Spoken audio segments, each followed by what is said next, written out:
Sono già...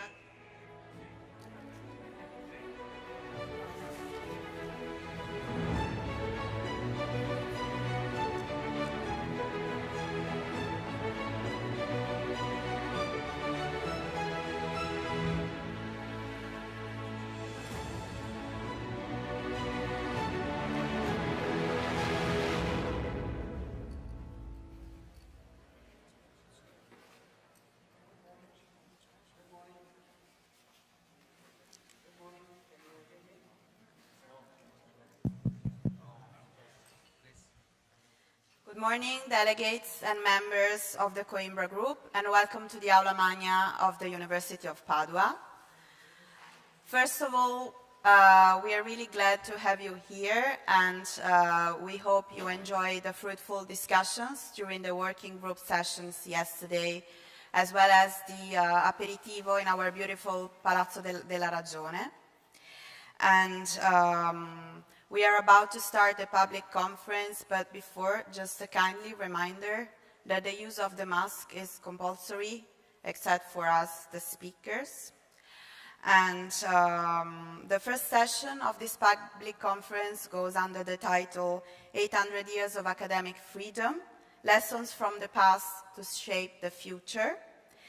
The session is moderated by Telmo Pievani, full professor at the Department of Biology here at the University of Padua, where he covers the first Italian chair of Philosophy of Biological Sciences. Professor Pievani, the floor is yours. Thank you. Thank you. Thank you. Good morning to everybody. Welcome to this roundtable. We are very sorry because we had several delays and several problems. The first delay is my delay due to a long queue in a highway, so sorry.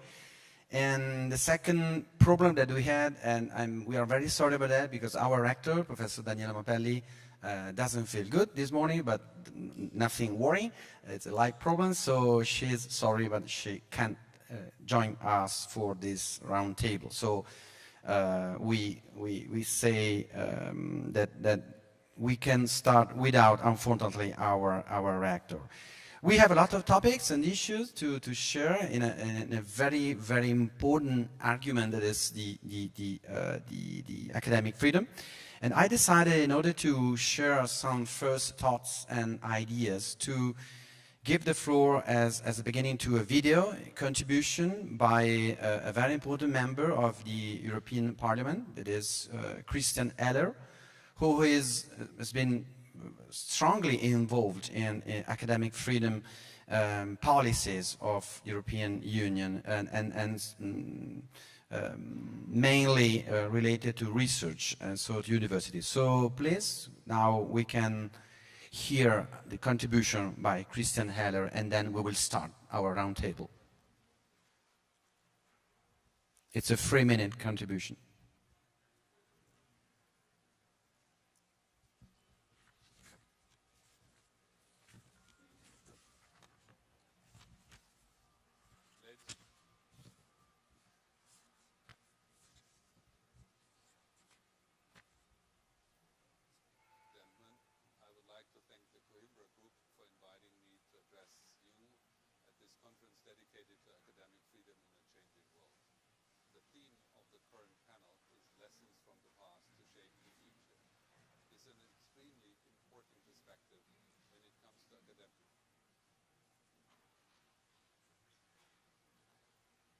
Ladies and gentlemen, I would like to thank the Coimbra.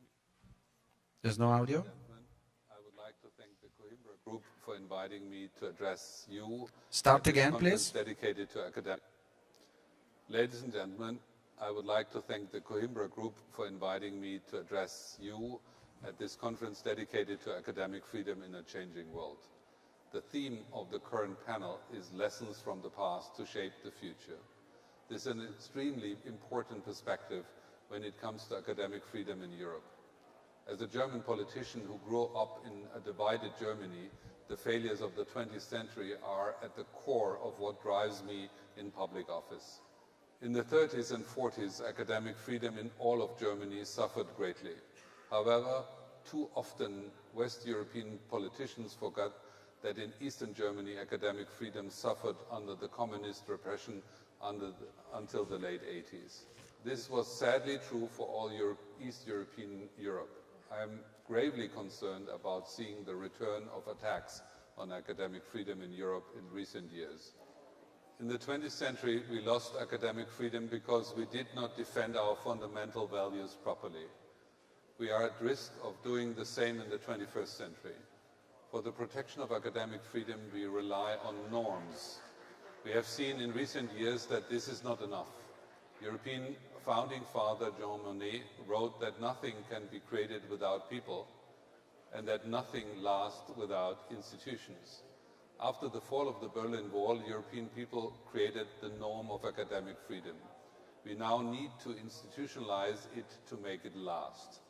We need solid protection of academic freedom in Europe, in the European treaties. Anything less would put us at risk of making the same mistake as we had made in the 20th century.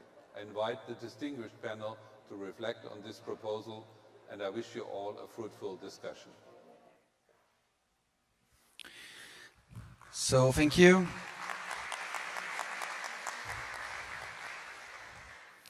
So I take immediately two lines from this contribution that I think could be very useful in order to create a framework for our discussion this morning. The first one is how can and what can we learn from the past in order to defend better academic freedom for the present and for the future. So, and this is typical, and if I can say, and I'm sure I'm share this thinking with my rector, that is exactly the line that we use here in Padua for our celebration of the 800 years from the foundation. So how can we learn from 800 years of history in order to better think about the present and the future, so the past and the future.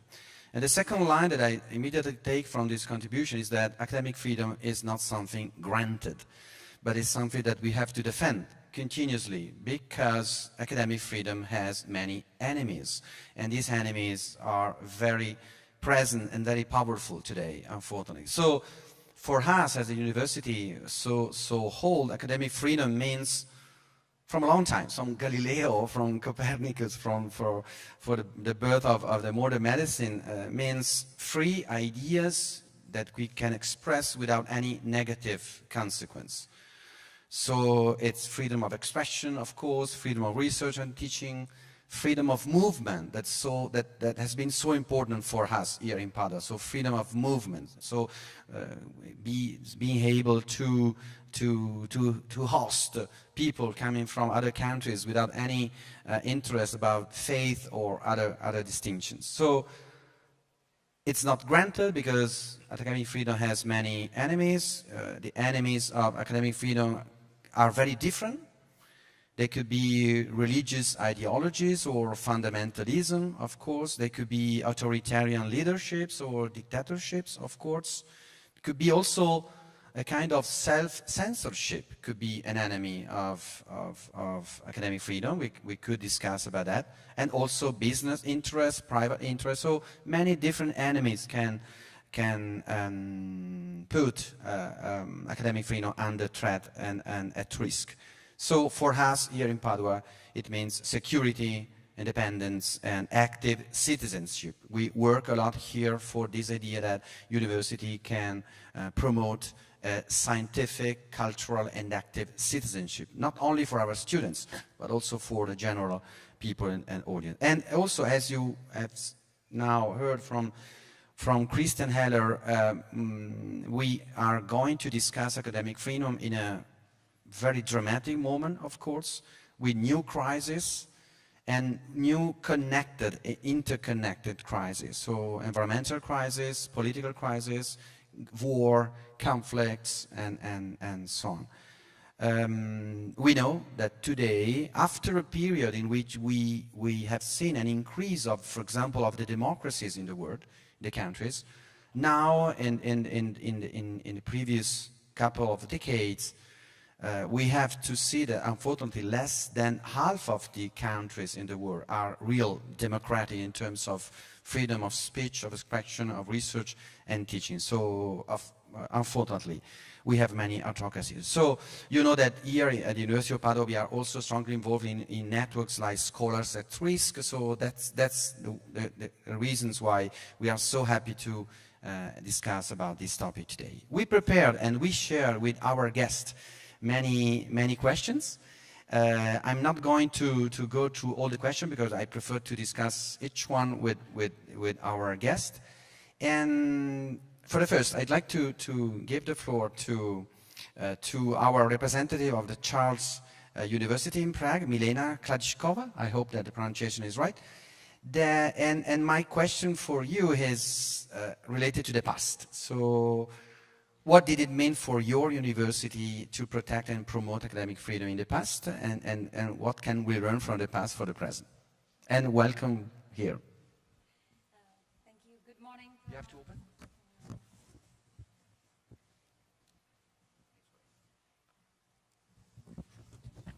Thank you. Good morning, ladies and gentlemen, your magnificencies, spectabiles, cives academici. It's my great pleasure and honor to be here with you today and to join you in such an important discussion which is focused on academic freedoms.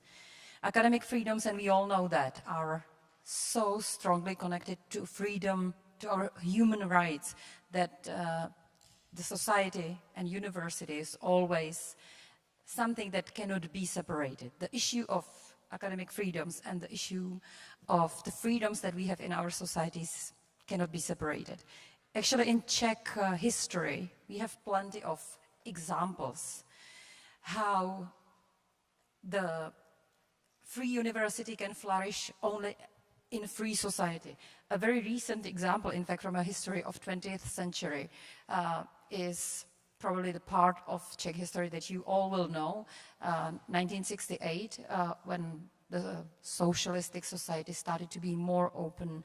Our people gradually had the right of movement and mobility. Academics could, in 1960s, travel more and visit the scientists from other universities. The society, as well as Charles University, was more and more open.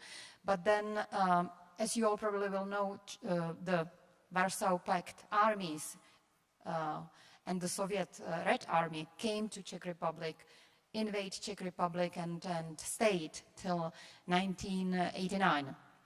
And of course, the change of the society influenced Charles University extremely.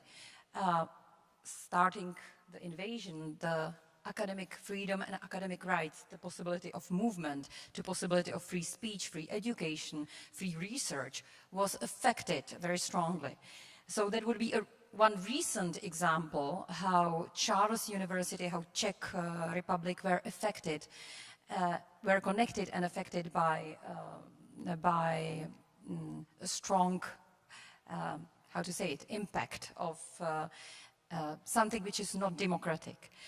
And unfortunately, I know we will get to the present, but unfortunately, we have today talk about the threat, which is the strong internal threat, which is happening to Ukrainian universities, and which we at Charles University in Prague feel very strongly, and want to be very active in that to support Ukraine, which is unfortunately living these threats today. Thank you, Milena. I have an additional question. Do you think that in order to promote, in order to learn from the past and to promote today academic freedom, I know maybe it's quite an impossible question, but do you think it's better to promote academic freedom in a bottom-up, so talking and sharing the values of freedom, or top-down, so with policies, for example, for European Union, so with rules and self-government rules? In case of internal threats that are affecting academic freedoms, I think you need both of the approaches. You need the bottom-up way as well as top-down approach. But you need even extra approaches in case of the external threats of academic freedoms. So we can learn from your contribution that academic freedom is just a piece of a very complex system and story. So now I have the pleasure to give the word to our guest representative and rector of the Eötvös Loránd University in Budapest, so László Bori, Professor László Bori, welcome to this discussion.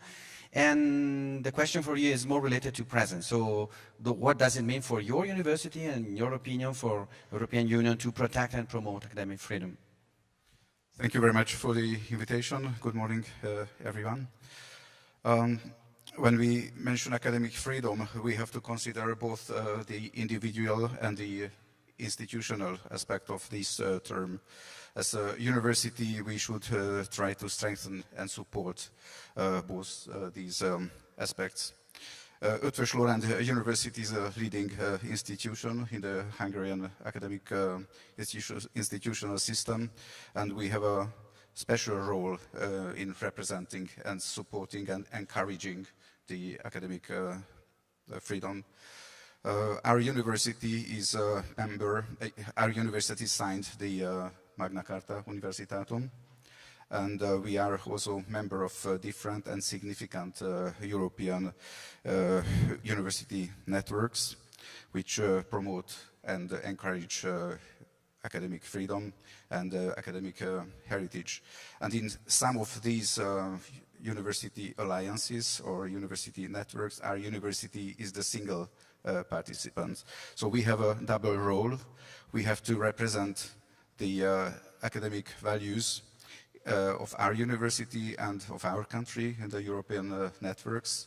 And we also have to be in the forefront of European values in our country, to give an example to other universities which are outside of these university networks and alliances. So it's a very important role, a double role for our university. I'm also president of the Hungarian Rectors Conference, which is an organization representing the whole academic sector, all academic institutions in Hungary towards the policymakers. It also gives, this organization also provides a platform for the higher education institutions to share their ideas and problems within the Rectors Conference, and these shared ideas and shared problems and proposals will be heard by the policymakers. This is the best platform for representing the ideas and to connect the universities with the policymakers. So this is a very composed role.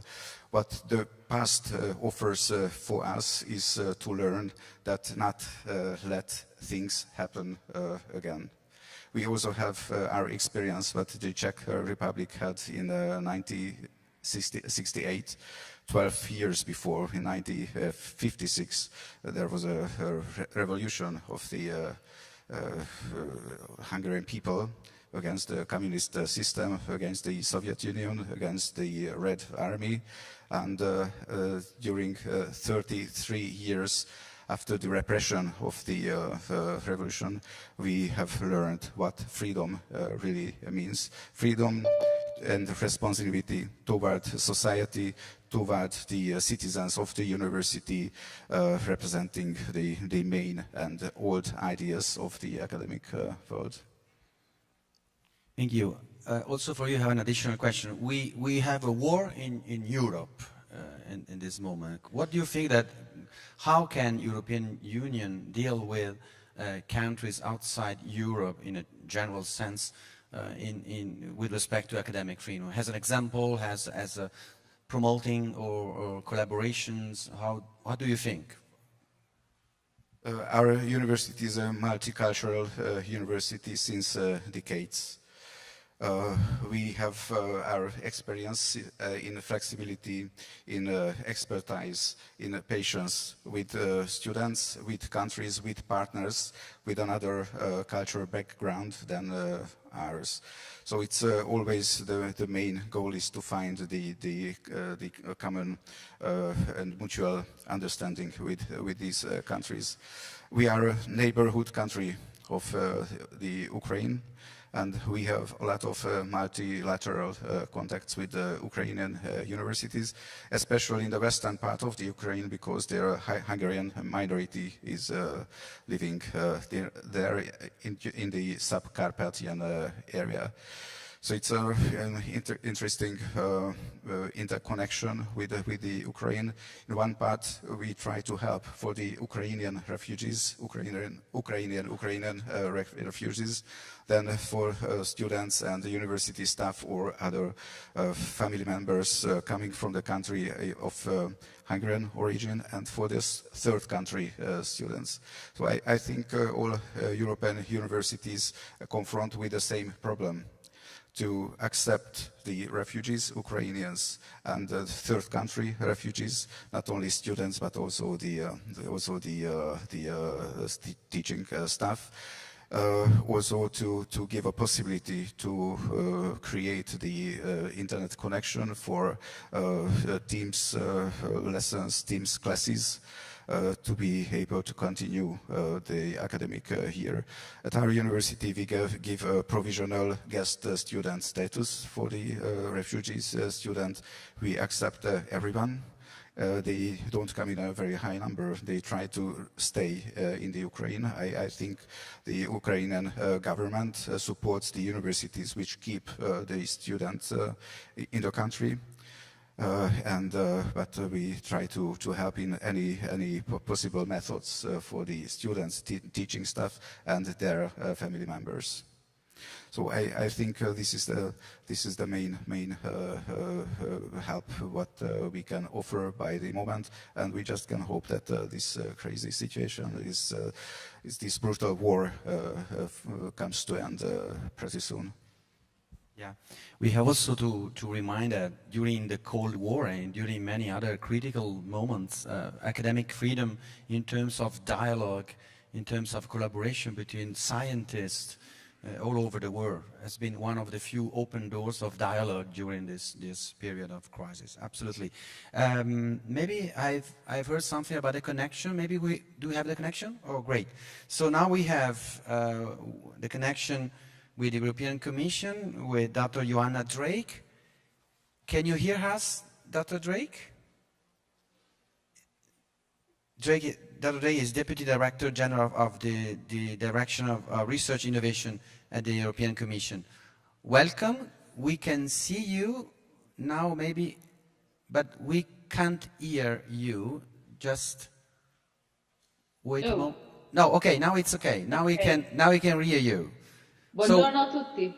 Welcome, thank you so much. So it's time to you. I give the floor to you for the point of view of the European Commission about academic freedom. At which point we are, and what do you think is the most important challenges that we are dealing with now?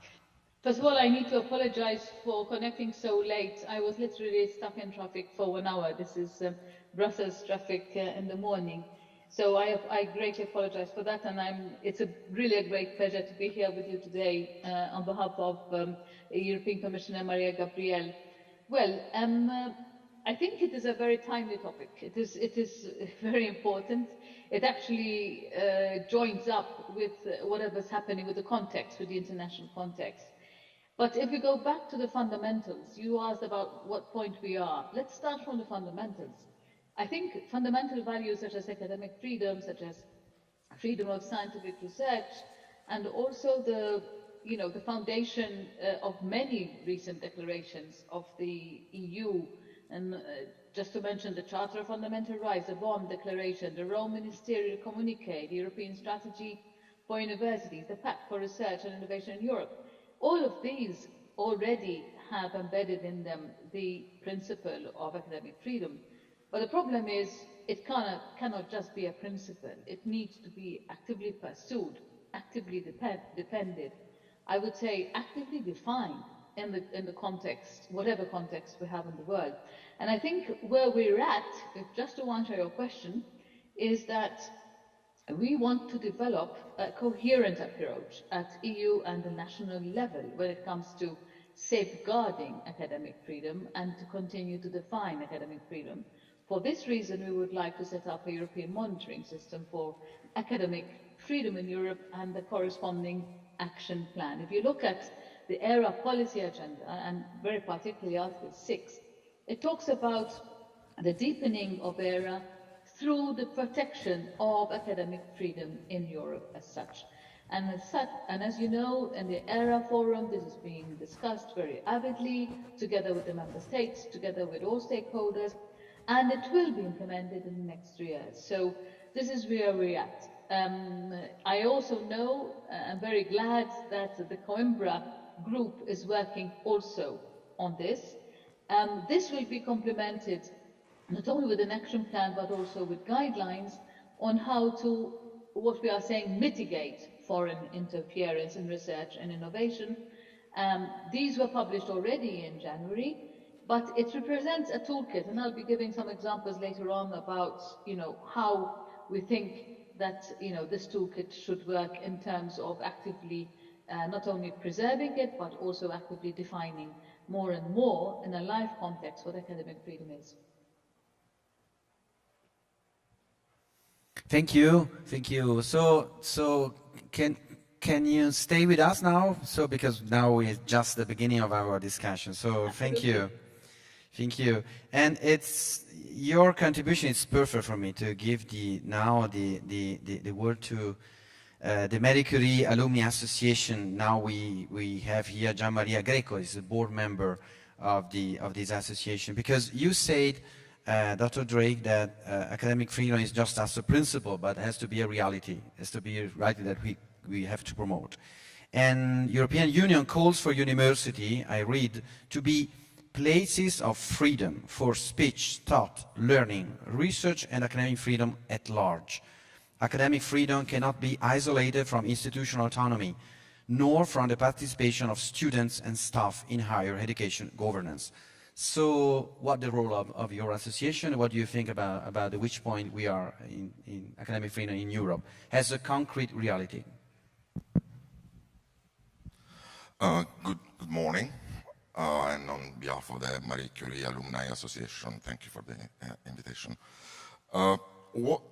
The lines that you quoted are from the European Commission's communication on the strategy for this European strategy for universities, right? And that is section 4.3.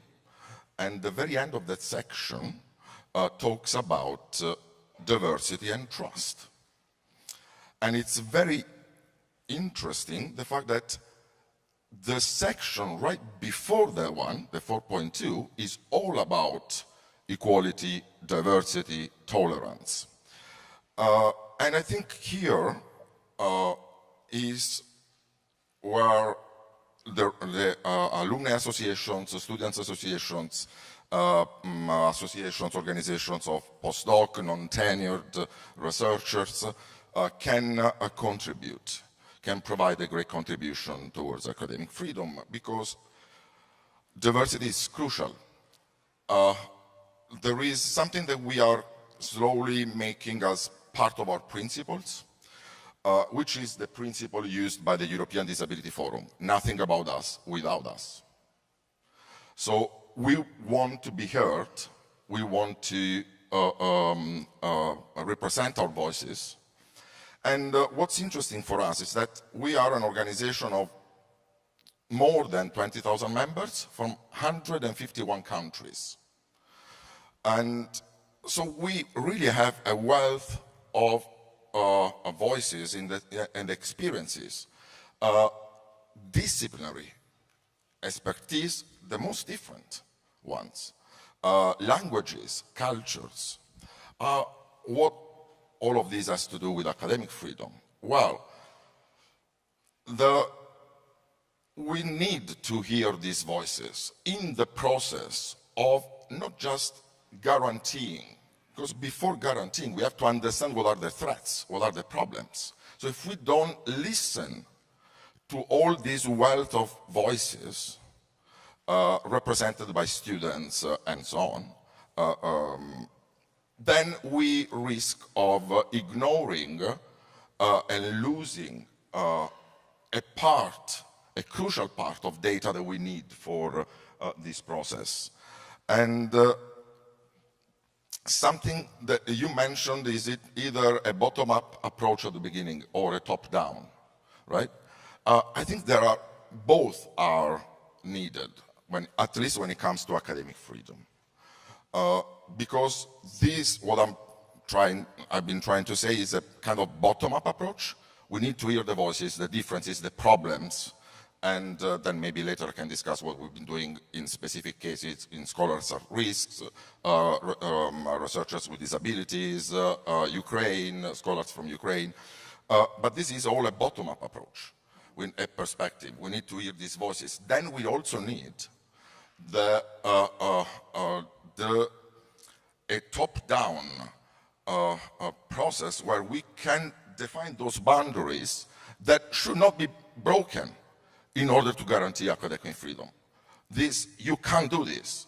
And then those are not fixed boundaries, are boundaries that are constantly changing, and we can change them from the top down, but using the voices from the bottom up, which are the voices of the people that have all this experience. I don't know if I... Thank you. That's clear. Dr. Drake, if you can hear us, I have an additional question.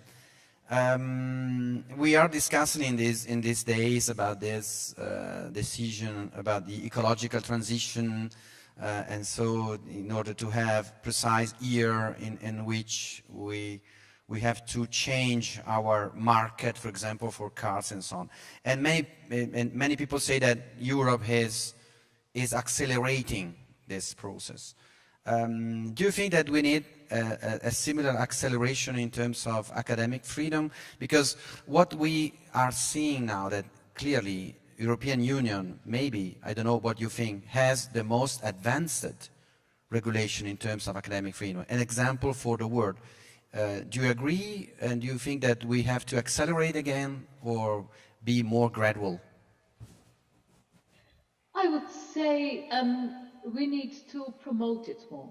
I think this is what we need. If that sort of fits into your concept of acceleration, I would say yes, then. We need to also accelerate it. But I think it's more a question of promoting it more, and promoting it by actually defining more what the content is, not in terms of written word only, but in terms of how are we going to prevent it? What actions are we going to take in order for it to be actually protected and reinstated as it was before, if there is a threat, or if it is being put in a position to be compromised. So I think while keeping the general openness, I would say this is what Europe is known for.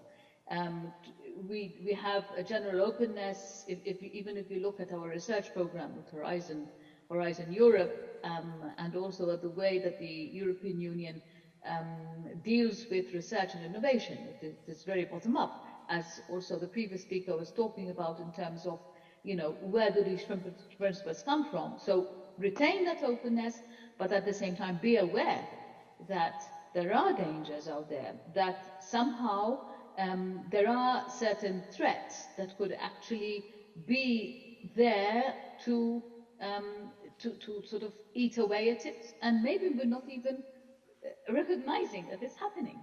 So rather than just taking it for granted and be happy simply because it is there existing on declarations, on very high political declarations, we also need to back up with an action plan. We need to back up in practice in our dealings with other countries. And I think, therefore, on the other hand, we need to also balance the general openness to, I would say, a nuanced and also a modulated approach to cooperation with different countries around the globe. So I would say, yes, promote it as such. And I mean, I'll just give you an example.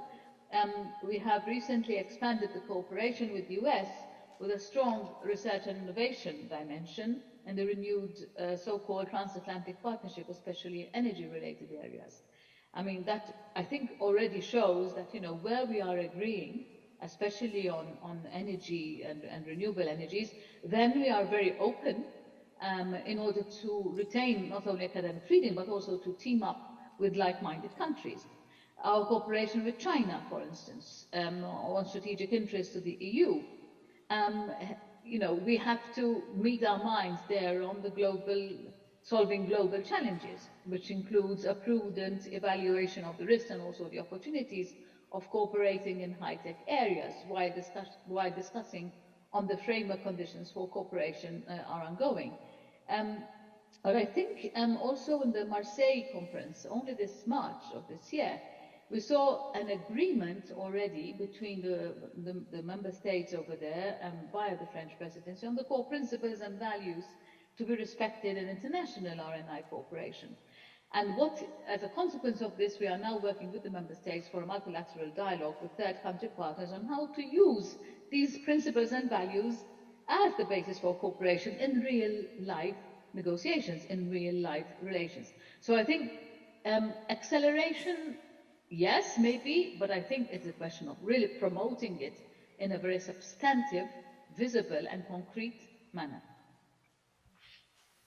Thank you, Dr. Drake. I have a quite provocative question, because you mentioned collaboration with the United States, and I studied a long period in the United States, and you know that universities in the States, they have a strange problem about academic freedom related to a strong idea of political correctness. So it's like something like a self-censorship. What do you think, from the point of view of the European Commission, about this possible risk for academic freedom? We can't hear you? I muted Yeah. myself. Oh, no, okay. Your question was about, because I didn't hear correctly what exactly you referred to? I was asking if you discussed with our United States friends about another possible risk for academic freedom, that is a too strong idea of political correctness, so that we call self-censorship. What is the European Commission position about that? As I said, it is not for us to pass judgment on other countries', shall we say, standards and principles and how they apply them. I think from our point of view, what is important is that we remain open, but balance it out, as I said, with the definition of our own core principles, which we ourselves are not ready to compromise on. I think, it is by definition, I think, something good that we remain open. Research, innovation, and also studies in general have gone beyond borders, and that we continue to nurture this culture of internationalization, that we continue to nurture the culture of accumulation of knowledge, of innovative outputs, but we need also to manage our challenges. Our point of view is that we have to give very much a lot of space to bottom up, and as I said, to respect our own core principles. And at the same time, this means in general to respect our own principles of academic freedom as well. Thank you. I come back to the students, to to Marie Curie Alumni Association, because Dr. Drake is focusing in a very strong way on the practical and pragmatic policies. So let me take an example. Here in Padua, we try to promote a specific project for giving grants for students from Afghanistan after the crisis in the past August, and the still present crisis. So, and mainly for women, for young women from Afghanistan. Do you think that such project can be enough, or what can we do in terms of promote from here, from Europe, so dramatic situation like in the case of students, and completely destroyed academic freedom in nations like Afghanistan, or what else?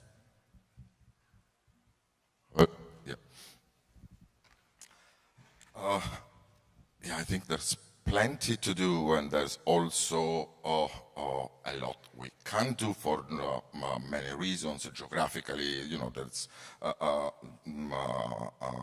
but let me give you a couple of examples from what we do, what we've been doing recently, and something that's not very recent, we've been doing for a while, as examples of actions that can be done and can somehow relate and maybe, hopefully, provide some insights into that specific case that you are doing here. So the idea of academic freedom, it's something we are really focused on many levels. So one is science diplomacy, the role how science can, and scientists and researchers can build a dialogue that goes beyond the academic walls. And we've been working a lot in different venues, in the formal context and so on, but I'm not going to get into that. But there is an initiative called the Researchability Initiative, which we've been running for 4 years now, which focuses on researchers with disabilities. Now, if you think about academic freedom, again, going back to the communication from the European Commission on the European Strategies for University, right? One of the cases of disenfranchised groups are persons with disabilities. Because, again, going back to what you said at the beginning, the mobility is part of all this. And for example, in the Marie Skłodowska-Curie actions, mobility is compulsory. That's part of the actions, right? Of the requirements. But if you are a person with disability, a researcher with disability, or a doctoral student with disability, it's very difficult to move between countries and go in a place where they have no accommodation, specific accommodation depending on the specific needs one has. And this jeopardizes academic freedom.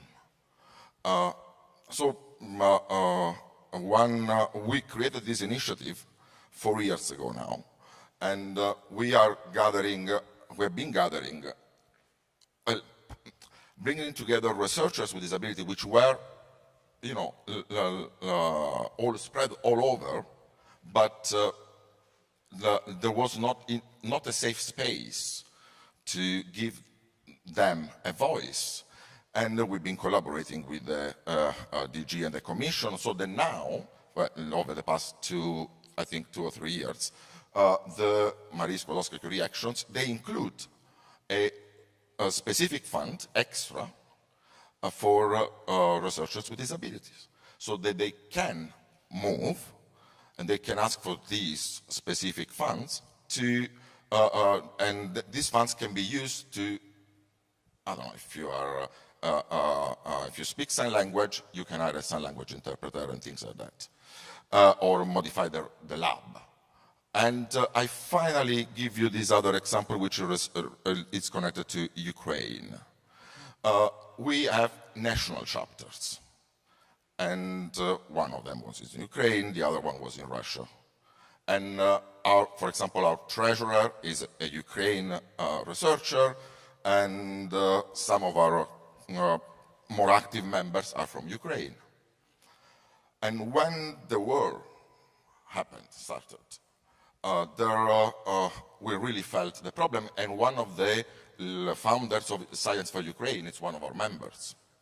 So what we created was a safe, a secure channel, if you want, where the researchers could, from Russia and Ukraine and all the other bordering countries, can start, of the Marie Curie, the members, could start to speak between them. So it was in a way science diplomacy, but in a more safe space.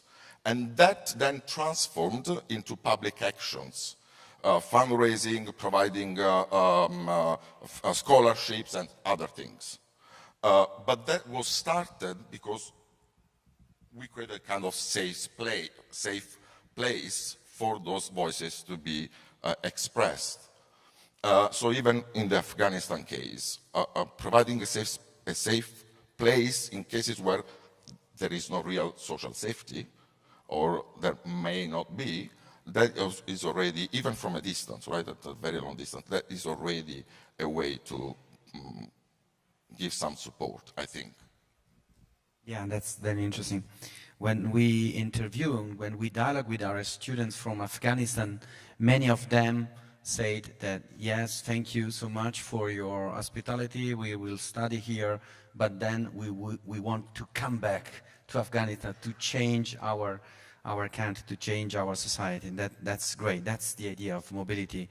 So now we would like to open the discussion to all of you. So please, if you have comments, questions for our panelists, please, you are welcome.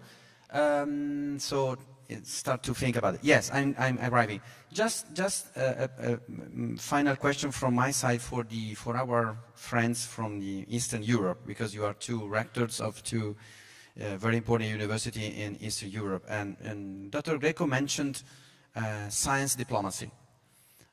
Science diplomacy. In Padua, we are strongly involved in science diplomacy. In October, now, we will have, in collaboration with the Foreign Affairs Ministry, Italian Foreign Affairs Ministry, we will have the great international meeting of all the scientific advisors, Italian scientific advisors in all the embassies in the world. So, do you trust in science diplomacy? What do you think about science diplomacy? So, from your point of view. So, at first I would like to say that Prague thinks about itself. We're not Eastern Europe, but Central Europe. Oh, great, that's right. Absolutely right. Thank you. But I definitely believe in science diplomacy, and I can see it in the positions which I was in every day. I had been vice dean at the Faculty of Medicine for 4 years, and then vice rector for education for 8 years, and now I'm director. And I can see that science diplomacy works. I'm so happy I learned the activities that ran since the beginning of war in Ukraine on your side. On the side of Charles University, for example, we really started to help, I think, on the February 24th. During the first days, we opened the door to hundreds of students, tens of academics, and now I'm in very active touch with 4 rectors from 4 different universities, 4 different towns, and we see how this helps and how it will help in future to build, to strengthen the universities that will survive and that will continue, that will be stronger, because there will be more research cooperations, more active educational exchange, more mobility after the war. And that would be just the only one example, but definitely science diplomacy is an important part, I think, that develops Europe. And I see the communication and connections in science diplomacy at all levels. This is, I think, something special for us, for researchers, that the importance of the science diplomacy goes from the doctoral, from the PhD students that visit each other, that exchange the experience, exchange the values, to the postdocs and senior researchers, and then us rectors. So at all of the levels, it's so important, I think, to have the doors for science diplomacy open. And if I should give you more examples, I would be here for hours, because this is really my hard topic. But I believe this is one of the things that it's important value of European space, of Europe, of us. And I'm happy I learned so many activities that you're doing. Thank you. I deeply believe in and I trust diplomacy. Not only science diplomacy, but also diplomacy. At the Faculty of Humanities of our university, where I'm coming from, I'm archaeologist, so I'm philologist of the classical studies. At the Faculty of Humanities, 70 different languages are being taught. With all the historical, literary, and cultural background, it means we have hundreds of experts, professors, employees who teach the historical, cultural, and literary background of these 70 languages, modern and dead languages. These experts are always involved into meetings with existing or potential partners which which will be our future connections, also with politicians and ambassadors. And not only the European Union has commissioners, but also we have rectors commissioners at our university responsible for different regions, which are in our strategical policy. With existing and potential connections for the future with European countries, for Francophone countries, German-speaking countries, basically in Euro and Romanic languages countries, but also outside of Europe, in Central and Eastern Asia, in Turkey. And unfortunately, right in January, I have appointed a commissioner responsible for Russia and the Ukraine, both of them. We suspended our relationships with Russian universities. But also we have ambassadors at our university, student ambassadors, to be able to communicate on the students' level. We try to understand their needs and their historical and cultural background and transmit it to our students and to our professor to be able to understand them, and they also can represent our university in their home country when they return. And also we have tight connection with ambassadors. They are coming to our university celebrations. We are preparing contracts with different universities, not only with the European university, but also with countries from Central and Far Eastern Asia. And lastly, last week I just met the new ambassador of Cuba at our university, and we started to create a bilateral partnership with the University of Havana. So we are deeply interested in these connections because this is our present and our future, and it only depends on diplomacy, in diplomacy and university scientific diplomacy. Thank you. Thank you. We have a comment or a question from the audience, please. Maybe you can, yeah, the microphone is arriving.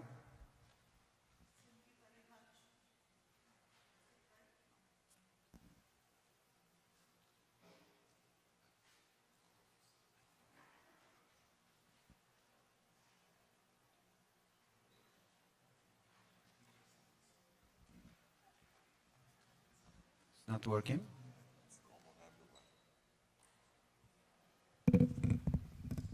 Please. Thank you very much. My name is Lenka Rovna. I am from Charles University.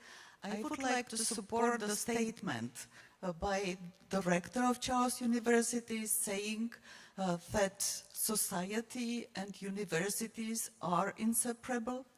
I would like to, in the comment, give two examples from the history.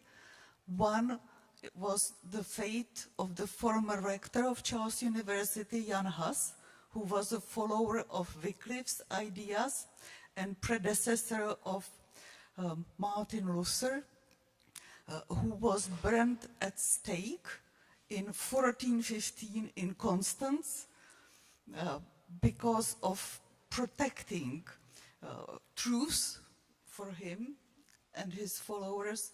It means that he was pleading for improvement of the church. And the second case was the rector of Charles University, Jan Jesenius, who was an alumni of Padova University in medicine, and who was one of those who were part of the uprising of Protestant estates against the Habsburgs. After infamous battle on the White Mountain in 1620, then together with 27 Czech aristocrats, he was beheaded at Old Town Square. But after that, his tongue was pulled out to symbolize the power of words. So I think it's a bit dangerous to be the rector of Charles University, but our rector is courageous. But then my question is, we were speaking about the values of universities which we strongly support: freedom, independence. But if we look at these freedoms, aren't they rather political? Because these are values of liberal democracy.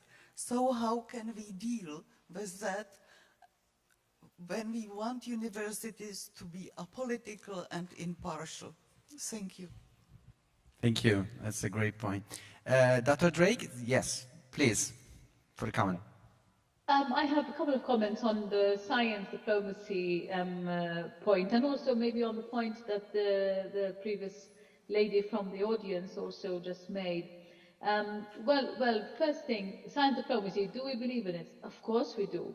Not only that, I would say that I think today, as common citizens of the world, we have actually been living science diplomacy through the influence that science and the results of research on COVID and actually the antidote to COVID via the vaccine was reaching our living rooms every day. Why? Because we always saw, at least in many countries, the presence of a science advisor, chief scientific advisor, together with the chief political person of the country.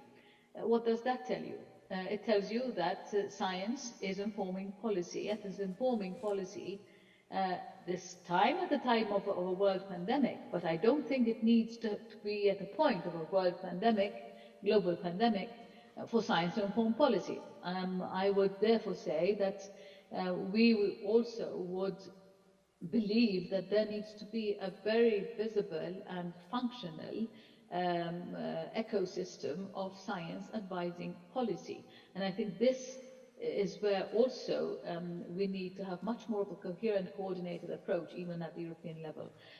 So yes to science diplomacy, if you want to call it that, but I would say yes to science informing policy and a visible ecosystem which actually is functional.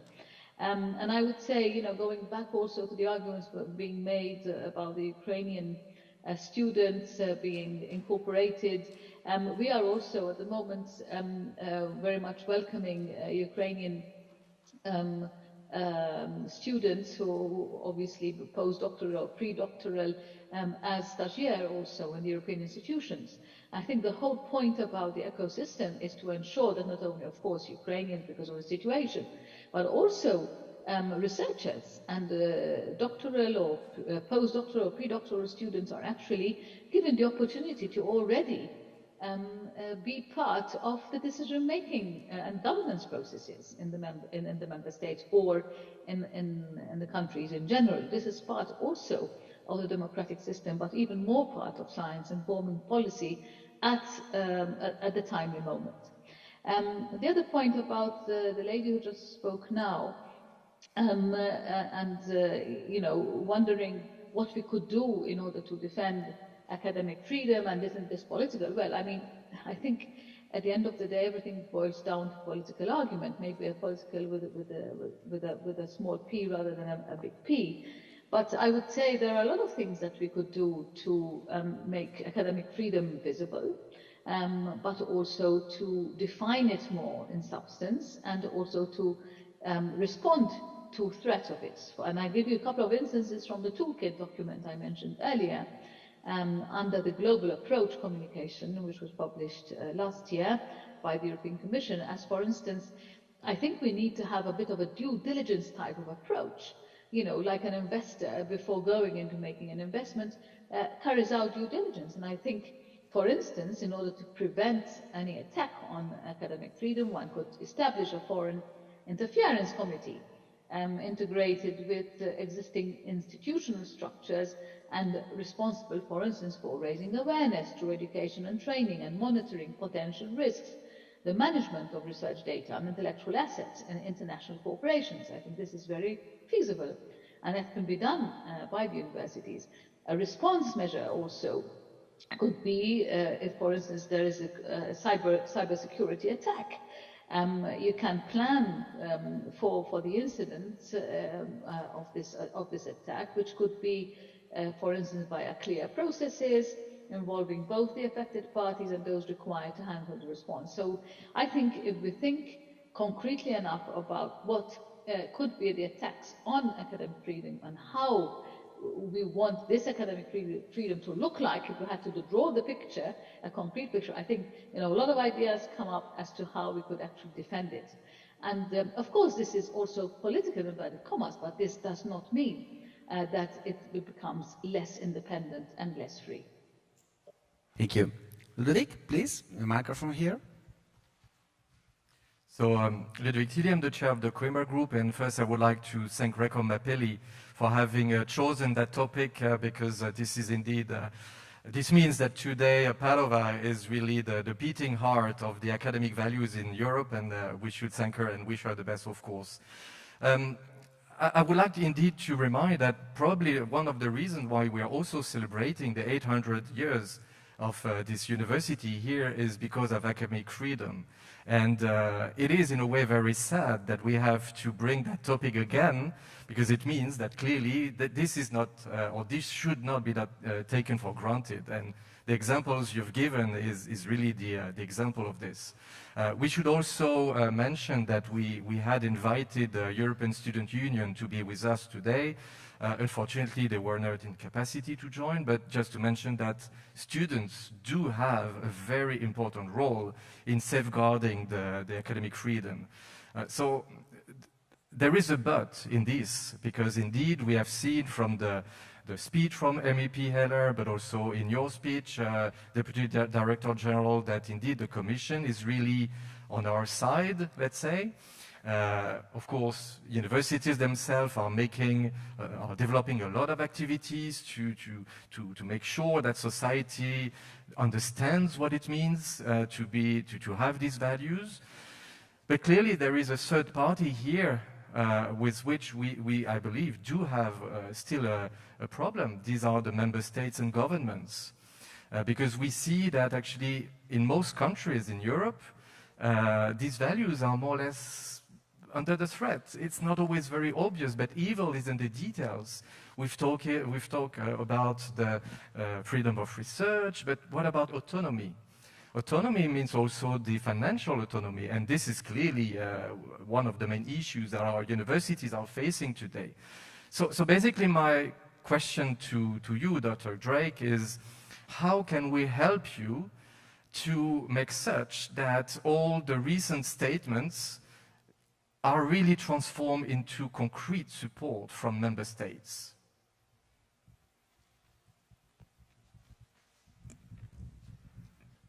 Would you like me to reply now? Yes, please. Well, how you would like to help us? Well, as I said, we are already engaged with the member states, and I mentioned the Marseille Declaration, which was signed only last March. And we are engaged already with the member states, with the stakeholders. That means the universities, and that means also student organizations. We want universities to be lighthouses of the European way of life. And I think this is very much our strategy, which I think actually encapsulates how we would like to see universities also be participating in the toolkit, becoming much more of a live process. And as I said, after the Marseille Declaration and also the publication of this toolkit, we are in discussions with the member states, with the stakeholders as well, and therefore I would really plead to the member states to really be inclusive in these dialogues, in order to bring in as much of the academic and also the student community as possible, in order to really give us very concrete ways, because there's no one-size-fits-all. Each organization and each reality, each context has its own peculiarities that need to be addressed, and also therefore its own threats and also its own capabilities, shall we say, that also need to be addressed in particular ways. And even in terms of strategies, of course, one strategy doesn't mean that it's going to benefit another part of the country or another part of the European Union. So yes, my plea would be to the member states and also to the Commission to make sure that these stakeholders are included in these dialogues, in order to make up their own, shall we say, action plan, which is very much designed for the reality on the ground. Thanks. Please. Dorota Malec, Jagiellonian University, Krakow. I'm really very happy that I can take part in this conference. As we know, academic freedom was born in medieval universities, so as Ludovic said a few minutes before, we are in a beating heart of academic freedom at University of Padova. It's really very exciting for me to be here with you and to take part in this discussion. I have only one comment. Academic freedom is very fragile, and it's really very difficult to describe it. I feel these difficulties also in our discussion, because sometimes we use terms which has political meaning. For me, description of university should be done very careful. I dislike to speak about my university as the university in Eastern or Central Europe, because it has political meaning coming from the time of the Cold War. We are a part of the European Union, and I'm proud that I come from the European University, as all of us. Really happy to be with you here. That political mining at this fragile side of the academic freedom. In this historical part of your statements, thank you for it. It was really very, very interesting. You mentioned times of the Cold War. You mentioned very important years in Czechish and Hungarian history. The same dates are important for me, for Poland. We know that these times were very difficult, and we know that also today we have to force many problems. For example, how to protect and how to help Ukrainian refugees. I know how difficult it is. I come from a country with 3 million refugees from Ukrainian. A very big number of them are students and academics. How to help them? All universities, members of the Coimbra group, are taking part in this very difficult I don't know how to describe it, but I would like to help all universities for everything what was done for our friends from Ukraine. Thank you very much. Thanks to you. There's a question or a comment here, on the other side. Just a brief comment that Dr. Drake had to leave, and therefore she sends her regards and wishes everyone a good conference. Thank you. That's a pity because I had a question for her. So this will be more like a comment. So my name is Koko Norén. I'm Deputy Vice Chancellor of Uppsala University and also a member of the Executive Board. So I think that we are facing so many dramatic threats on academic freedom, and I fully understand this perspective and that context. But if we go back to a very traditional and basic definition of academic freedom, in my sense, it would be the freedom of choosing your question and object of investigation, the freedom of using your method, the freedom of choosing your collaborators and disseminate your results. So if we look at Europe, I think we are doing quite well. But there is still this problem of being able to choose your question of investigation, because we are very seldom forbidden to investigate a field or a topic, but we are controlled by money. And I think that, so even if we are doing good in Europe, we should be a little bit more observant about this and sort of defend the fact that money should be allocated not because of the topic or the field that some people think are more important today, but based on excellence. Thank you. Thank you.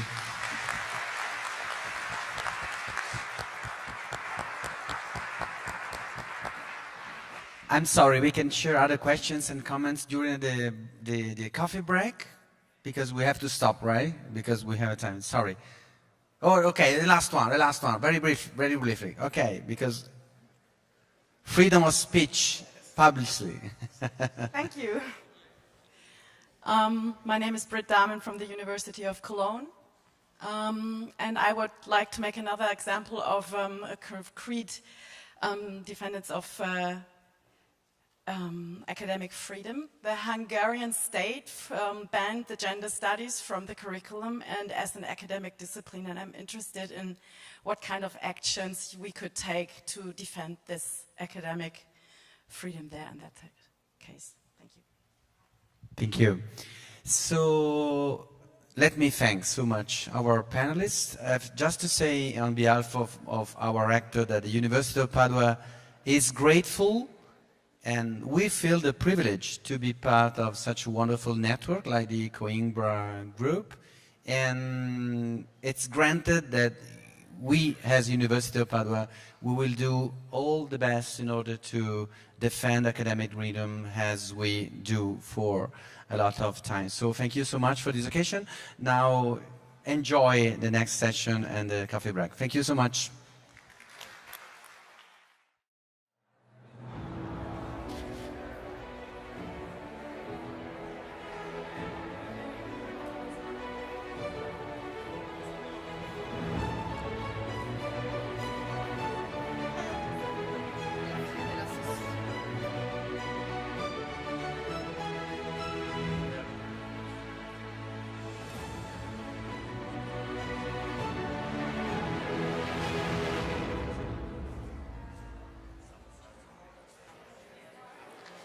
Welcome back, delegates and members of the Coimbra group. Hopefully you all enjoyed the break and are ready now for the second session of this morning. The session is titled Viewpoints from Alliances of European Universities and is moderated by Professor Ludovic Tilly, full professor at the University of Poitiers and chair of the Coimbra Group Executive Board. Professor Tilly, the floor is yours. Thank you. Thank you very much. Welcome again to this magnificent room in a magnificent university. Before starting this second part of the public conference, I would like actually, on behalf of the previous moderator, to maybe just apologize and clarify that due to time constraints, indeed, the last question could not be replied publicly, but be sure that actually our colleague could discuss with the panelists during the coffee break, and there was a good and frank discussion. So please be sure that there was no problem and no issue. Thank you very much. It's really a pleasure for me, of course, to be here, but also to moderate this second part of the public conference, which will be basically on the same topic, the academic freedom, the academic values, but this time we wanted to give, I wouldn't say different viewpoint, because I don't think this will be so different in essence, but we wanted also to have a discussion all together in the context of this now quite important initiative, which is called the European Universities Initiative. Also, many among us are talking about alliances of European universities. For the rest of this session, I guess we will mostly talk about alliances, but we're indeed referring to the European Universities Initiative from the Commission. And the reason why we wanted to place a particular focus on this initiative is because the Coimbra Group is very much engaged in this initiative from day one, meaning actually that the Coimbra Group has been an active participant to the design or the co-design, as it is called, with the Commission during the years 18 and 19, so before the first and the second calls. And then Coimbra Group has been already at that time, when we look at the selected alliances, of course, very much engaged, be it as associated partner to several alliances, selected alliances, but also really making this particular, how should I say, engagement in making sure that the universities among our members that are not yet in a selected alliance could also really participate to the dialogue and benefit benefit from the results of these alliances. So really, again, always we come back to this collegial approach that some of our members were engaged in this initiative from the beginning, some will join later, but in any case, this should be beneficial to all. And this is really a strong engagement that the Coimbra Group has made from the beginning. It basically also means that we have been, Coimbra Group, very active also in the discussions that happened during the year 20 and 21, during the consultation with the Commission and the Member States on how the alliances could be among the flagship initiative under what is called now the European Strategy for Universities. And indeed, we were very much active, and the Coimbra Group member universities in selected alliances were also very active in this process, which means that today, when we look at the numbers, we have about 3/4 of the Coimbra Group universities that are already in a selected alliance. There are 8 alliances composed of Coimbra Group universities, fully or partly. But this number will surely increase to 9, 10, maybe more, because as you know, there was this year a new call for the rollout of the initiative, the second phase of funding, and we know that some of our members did apply to either join existing alliances or to create new ones. Which means that probably on the mid or long term, there is a good chance, if I may say, that most, if not all, the Coimbra universities will be in a selected alliance.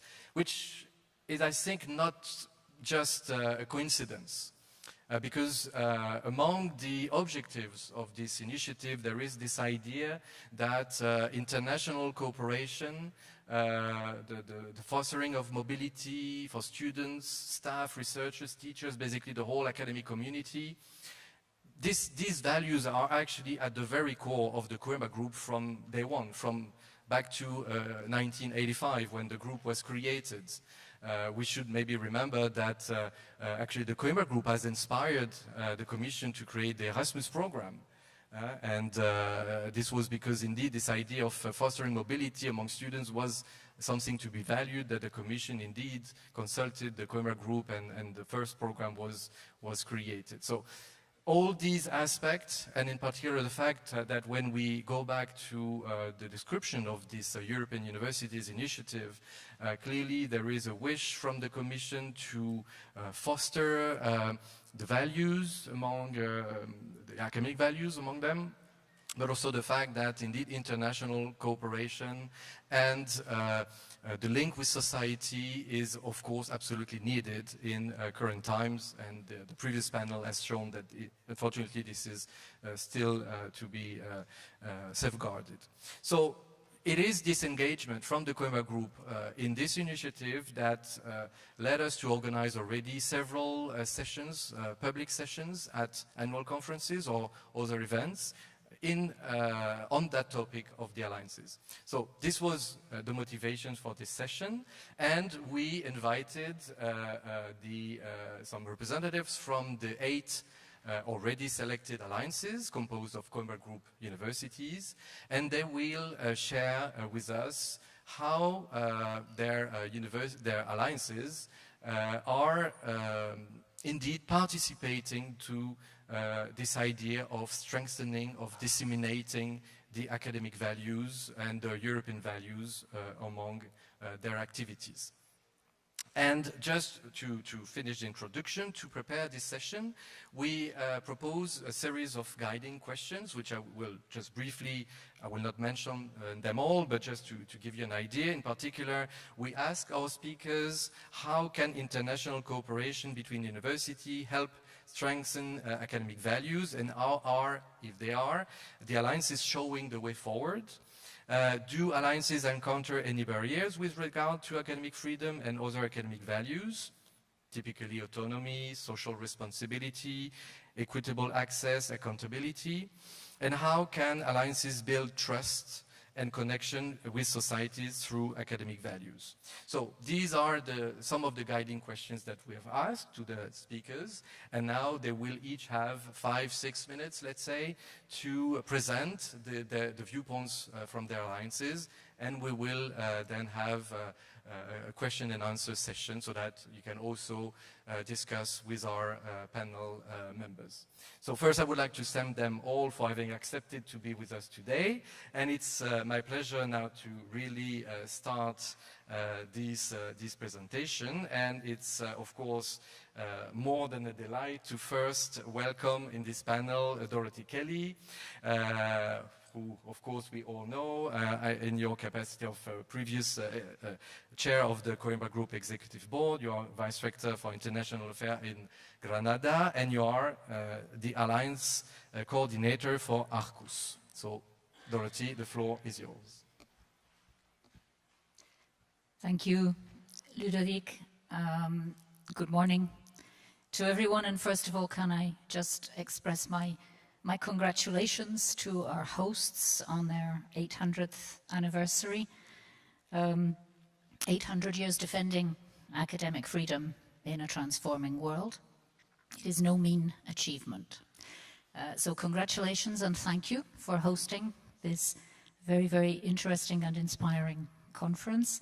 And I would also like to thank Ludovic as chair of the board, and Emmanuel and the staff at the office, not only for the organization of this event, but for their constant support to the alliances, to the 8 alliances here today, but also to potential alliances and to the initiative in general. So I had the very great pleasure of sharing with Ludovic that co-creation phase with the Commission, and I think the Coimbra Group has always ensured that the Coimbra Group as a network should be an open space for exchange and dialogue in that very collegial approach which Ludovic has put forward in an initiative which does, of course, run the risk of being exclusive rather than inclusive.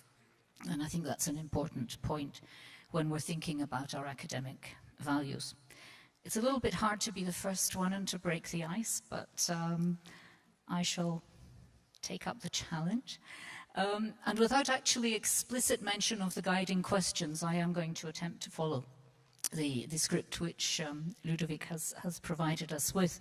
And I would like to start with how international cooperation between universities can help to strengthen academic values.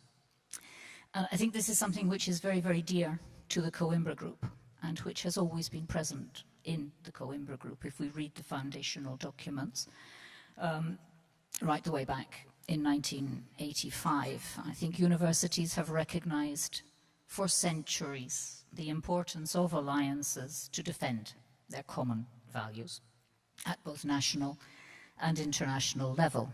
The Coimbra Group is one example, but I think another extraordinary example is the Magna Carta Universitatum, where the Coimbra Group universities also played an important role. Bologna, of course, being a Coimbra Group university.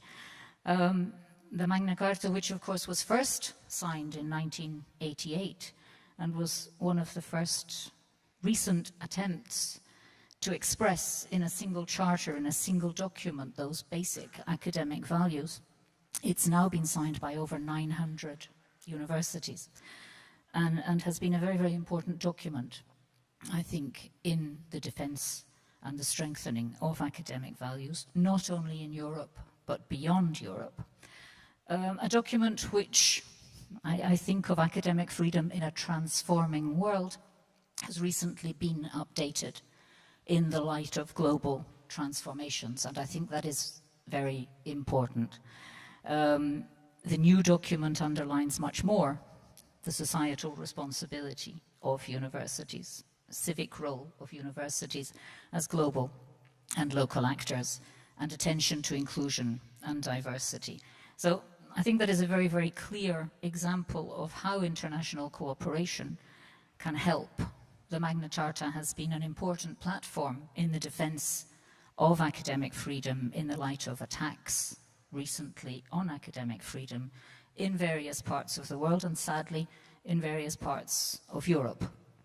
And of course the current situation in Ukraine is but one very, very sad and very poignant example. Can I just add, before I move on to the alliances themselves, a brief response also linked to the question at the end of the previous session, and that is, how can international cooperation strengthen academic values? How can it help endangered disciplines, threatened disciplines? And I think international cooperation in the form of joint collaborative research, in the form of joint programs, is something which does have an important role to play in the defense of disciplines which are at risk or under threat. And I say this thinking particularly of the example of one of our Erasmus Mundus joint master's programs in gender studies, coordinated by the University of Granada, and which has attempted to play the role of defending the discipline when it has been attacked in various different contexts. So I think an interesting example there of the importance of international cooperation. What can alliances do? Alliances are, of course, a new form of international cooperation. Really?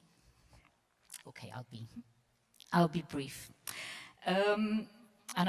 This probably means I'm going to be stuck at the first question and not going to go any further. So I think alliances can take advantage of their very, very prominent role of being at the forefront of the current policy debate on higher education.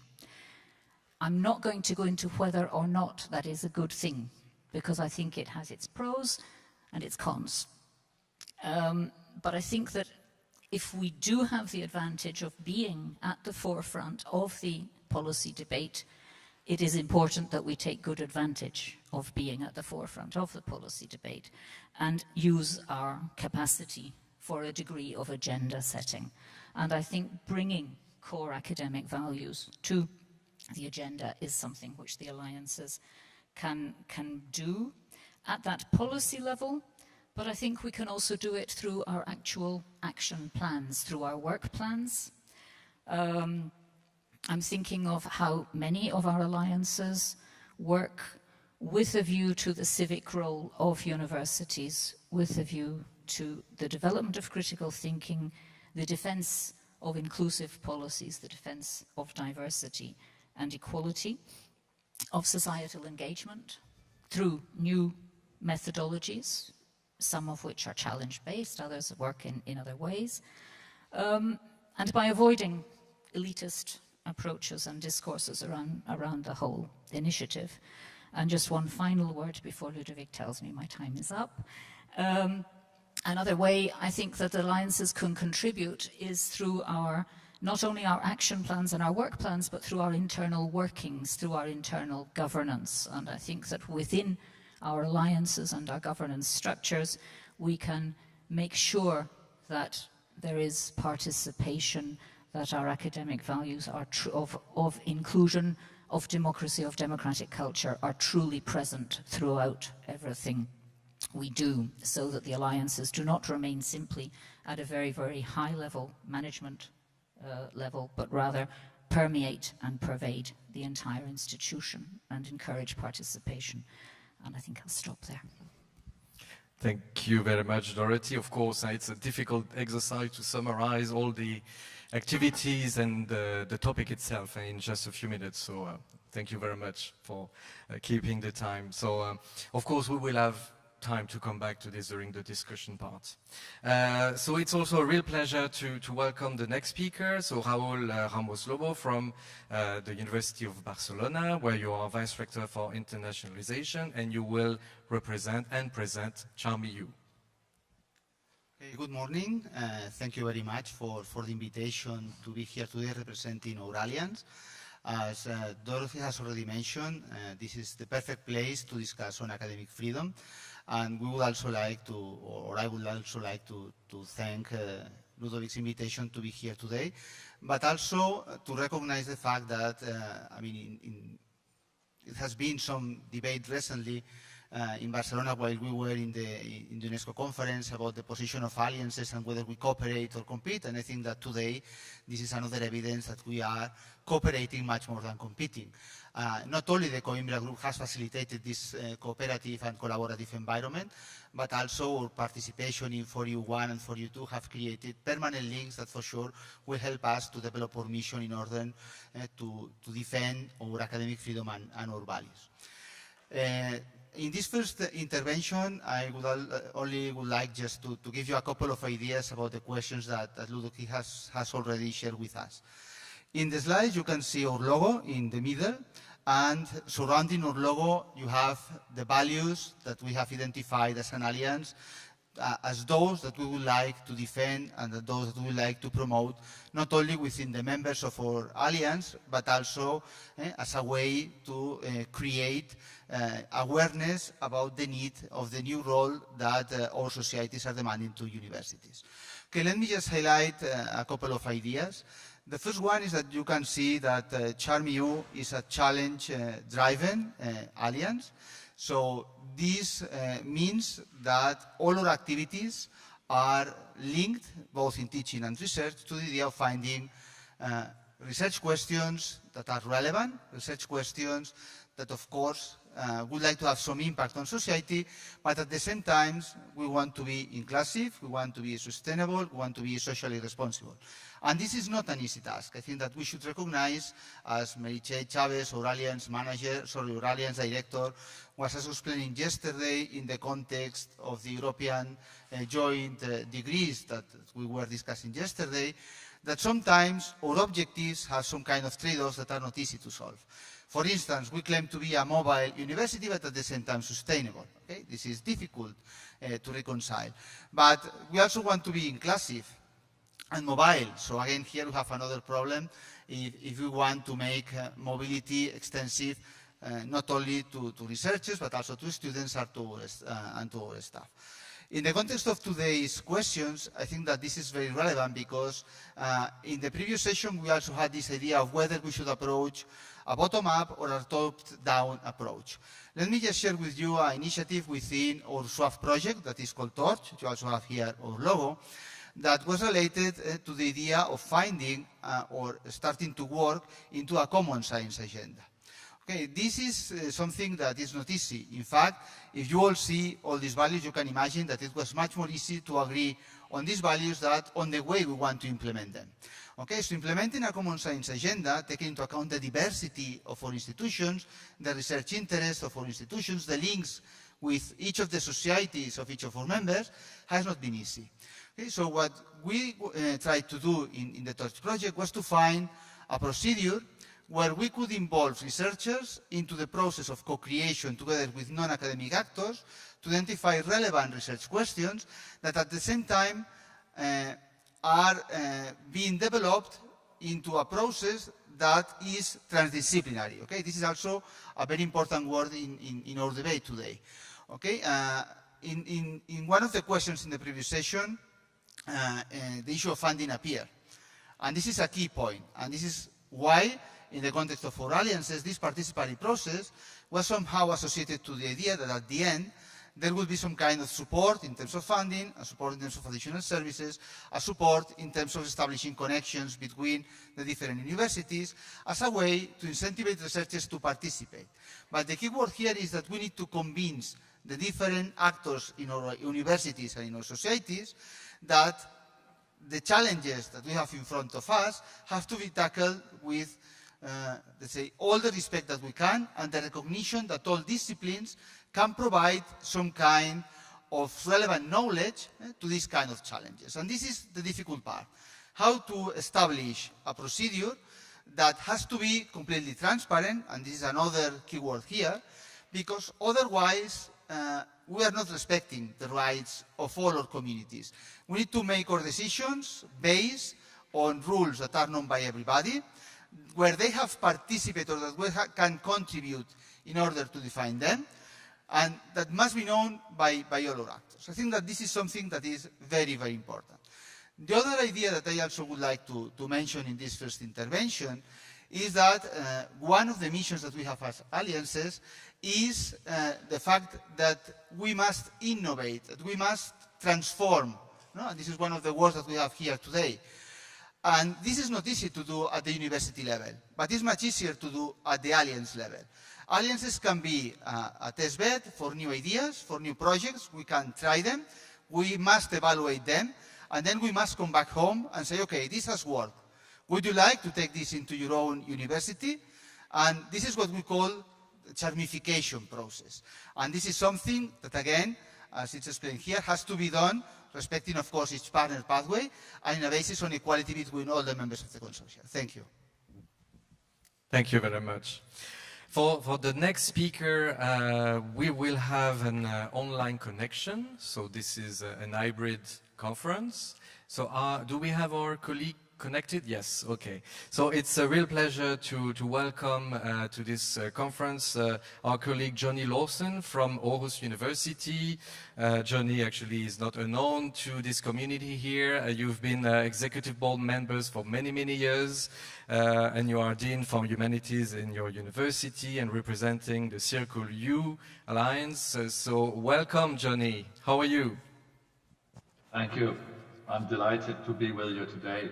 I should dearly have liked to be with you at the grandeur of Palazzo Bo, among friends and cooperation partners for many years. But I'm delighted to be able to join you online. And as a token of my many identities, I just put on my old name tag from the Coimbra Group here as an homage to my friends and colleagues in the executive board and at the partner universities. Thank you for that. I'm speaking here not in my old self as a member of the executive board, but as a representative of Circle U. The mission statement of Circle U aims to, and I'm quoting, join to develop competencies and solutions for keeping Europe and our planet healthy, peaceful, democratic, and prosperous. I think that's an ideal and an intention shared by really many of the university networks and also of all the university alliances. That is what we are here for, so to say. We are concerned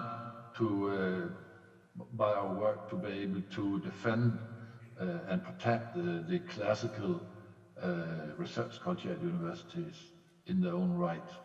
I think it's extremely proper that we are joining each other here at the University of Padua, at the seat of Galileo, and those values have been fostered through many years at universities, and universities are there to protect them, to protect knowledge in its proper form. We are also intent to preserve the basic research, both financially and in its many other forms. There's a concern among many of us that basic research is being squeezed for more mission-based research. And we are also intent to keep mission-based research rooted in the traditional research patterns and values, as well as in research integrity. I think these are matters which are extremely important for us, and I see nothing nothing unique in this strive at Circle U. I know that it is a concern for everybody in the room I'm speaking with here today. Looking at the broader picture, we are also concerned that the alliance and universities in the alliance continue to share and disseminate research and knowledge with the public. And we want to assume the responsibility also for defending the open society and democratic society. We're all aware that we are in an age where untruths are being spread with impunity and with a lack of shame, almost. And I think that's a true threat to the open society and to democracies. Universities have been in that situation before, and so these are times where we will need to be joining forces to protect and defend those basic values, also in the societies we serve. I think that universities are not there in ourselves. We are parts of the broader societies. Just a few words about the instruments we have at our disposal. The Circle U have established a number of academic chairs in among other global health, democracy. There's a think and do tank of higher education, and there's an open school of public governance. There are some of the focal points of the research-based collaboration. We've also established 3 knowledge hubs for climate, for health, and for democracy, inviting also students to join in to be part of the work there. Many other instruments are there for us to work along. Can I just say, perhaps just opening the debate a little bit, I listened very carefully to Doris's small note of concern on the alliances. It's my firm conviction that as alliances multiply and deepen their collaboration, the more necessary the university networks will be as facilitators of collaboration and of preservation of all the other institutional collaborations we have. And I, for my part and my institution's part, I'm speaking absolutely also on behalf of the Alliance. We are extremely grateful for the work being done by the Coimbra Group to bring people together across the alliances. There's also a strong asset for the values we are striving for in bringing the alliances together on those agendas which we all share.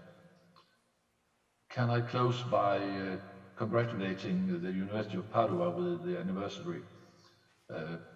You have fought that battle for academic values for 800 years, and that's absolutely admirable.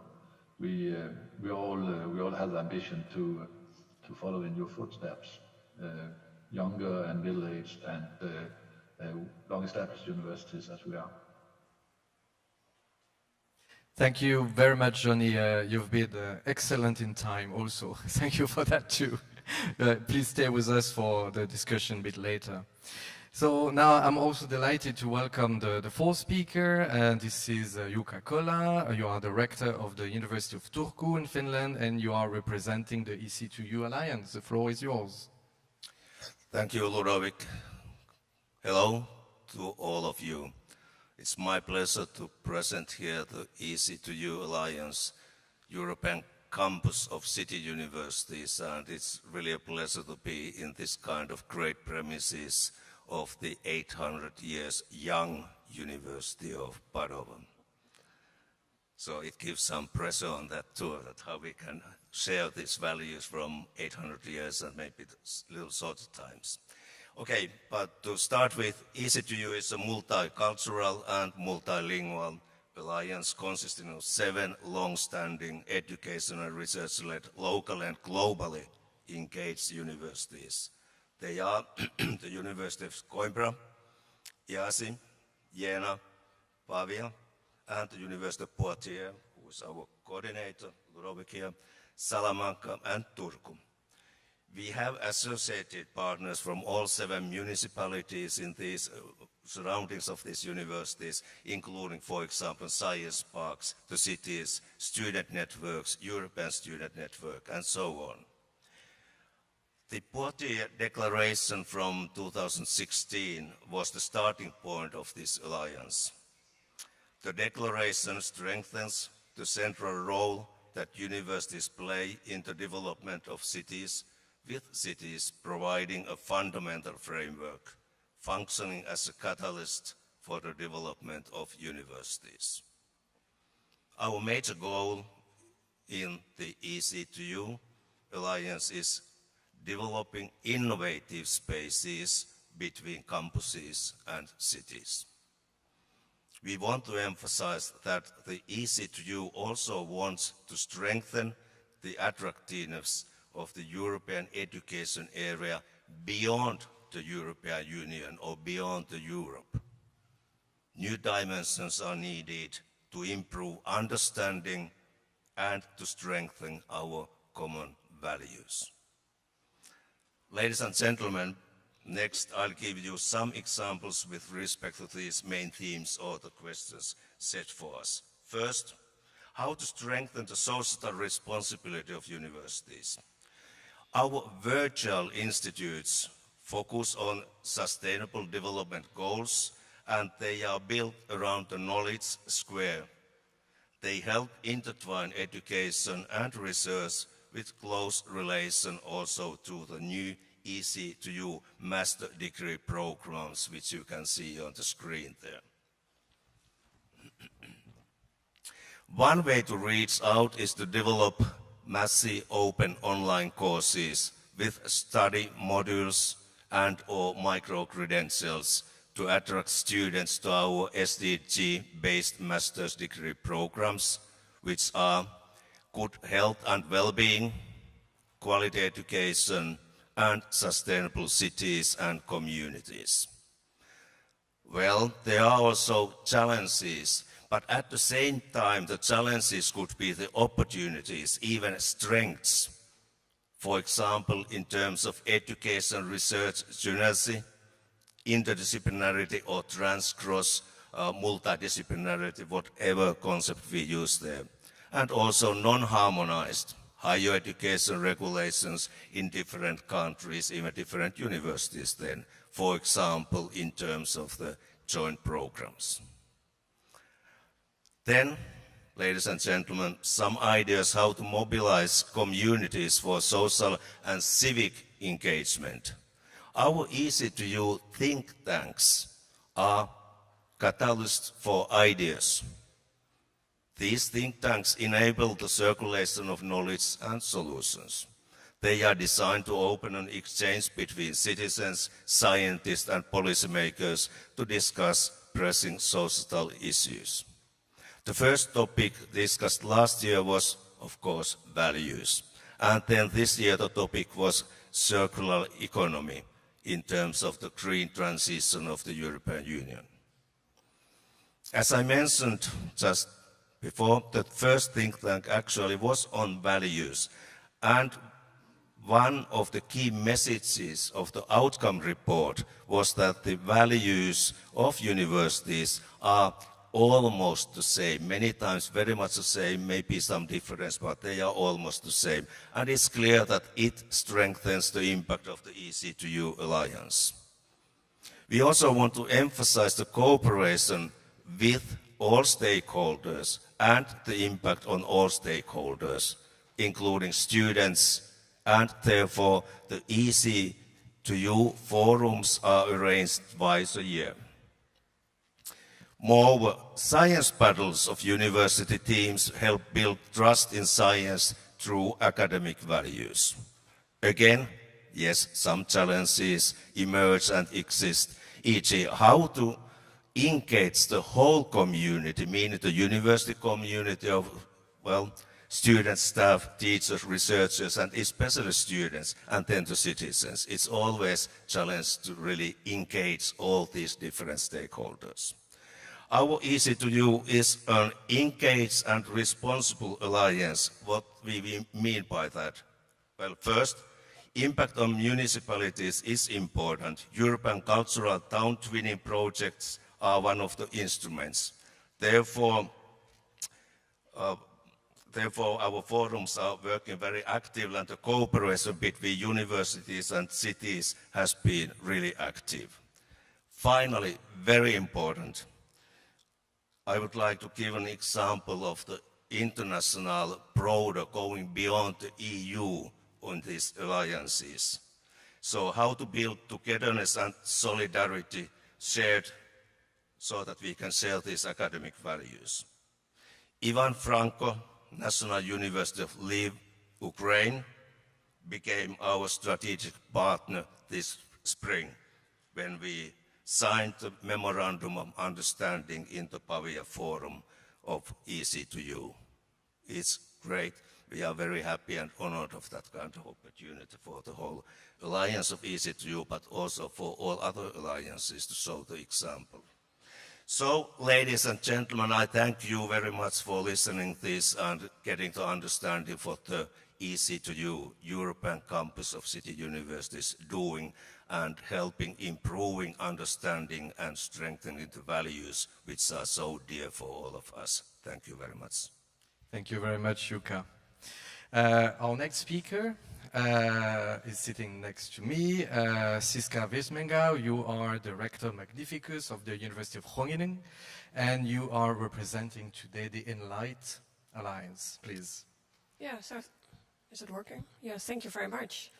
Yeah, I think it's great to have this discussion at Padua University in particular, and I think being our consortium of 9 universities all of Europe, we feel very privileged, of course, to be European universities, where we have taken academic freedom maybe a little bit too much for granted, which is now being threatened, of course, in different ways. We see democratic values under pressure. We also, and I find that also really cumbersome, is the cancel culture, and also the knowledge security is well, something that really threatens us as a university.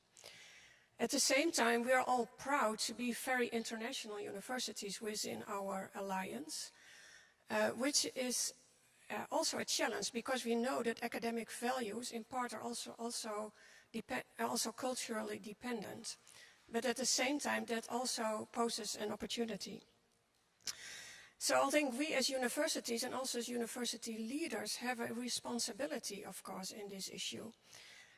And I think both at the level as the individual, the institution, and as the alliance, we have to lead by example. And just to give you an example on how I do that as a person, I had the ambassador of Hungary visiting the University of Groningen a couple of weeks ago, and I started the discussion about the academic freedom in Hungary, and that we are really worried about what happened there. And I think that's what we can do as a person. As an institution, we, even in the Netherlands, now have scientists for being threatened, which is, of course, horrible. And what we have to do is to discuss academic freedom and a safe, and I think a university has to be a safe environment, always. Also with our participation bodies, but also make sure that we help our threatened scientists so they can speak openly and free, not only within the boundaries of the university, but also in public. And then as an alliance, it's of course very important that we support each other, that we share best practices, that we help each other, and that we also take action together. And I think also what Coimbra did with St. Petersburg is one of those examples where we have to work and support each other. But also what is of course the most important thing as an alliance is of course to train our students. So we have the global engagement module, and what I just said, having students from all over the world is of course also a blessing, because it means that we bring together a big diversity. And we can really have a discussion all together. What does it mean to live in a free country and to be in a free Europe? And what are academic values? And how can we train those young people with the skills and the competences? Because at the end of the day, what we really have to do is to train, of course, the leaders of the future. So we have to give the example, and hopefully the good example, and that is contagious. So hopefully they take it over, and they lead Europe to the next, into the future. Thank you. Thank you very much. I will, yeah, you can probably, yeah, it will go there, I guess. So now it's my pleasure to welcome the next speaker, Beatrix Busse. You are Chief Development Officer for the Uniwell Alliance, so basically the coordinator, if I'm not mistaken. You are also Vice Rector for Teaching and Learning at University of Cologne, and you are representing Uniwell. Please. Yes, thank you, Ludovic, for this introduction, and also thank you to the University of Padua for organizing this great conference. Now here, it's also my pleasure to introduce Uniwell with a focus on values and how we try to really move forward, how we try to grow, and that's why we have this tree here. I'm coming back to that in a minute. As an activist for research and education, I can say I'm an adamant promoter of the European University Alliances, and that's especially because I think that working together is what we have to do with the strength we have, the diversity of different people, different universities, and how they bring their strength together. So I'd like to start with this because I think it's crunch time, the heat is on, there are a number of issues we have to solve, and I think universities have to take on their responsibility in all sorts of areas. So you will see me as an adamant promoter despite all the work that is involved in creating this alliance and in getting it, going really, but still it's a fantastic moment really. And this is also because Uniwell, the European University for Wellbeing, has chosen the topic of well-being to understand, improve, measure and rebalance the well-being of individuals, our community, society as a whole, and also the planet. So nothing more, nothing less. We had to have these very ambitious aims, and this is what we focus on. So it's one of the societal challenges perhaps we focus on, and we do this together because I think we also have to focus on what we can do best, which is research and education. And that's where we are really good at. And Coco, when you mentioned this research, we're very curious people, and that's why we have to follow this up, I think. And with this core theme, we are not just following the Council of Europe statement, but we also think it's not just economic growth we're working on, or perhaps even cuts we need to do. Integration and technological innovation, it's prioritizing also citizens, cultures, and societies as such.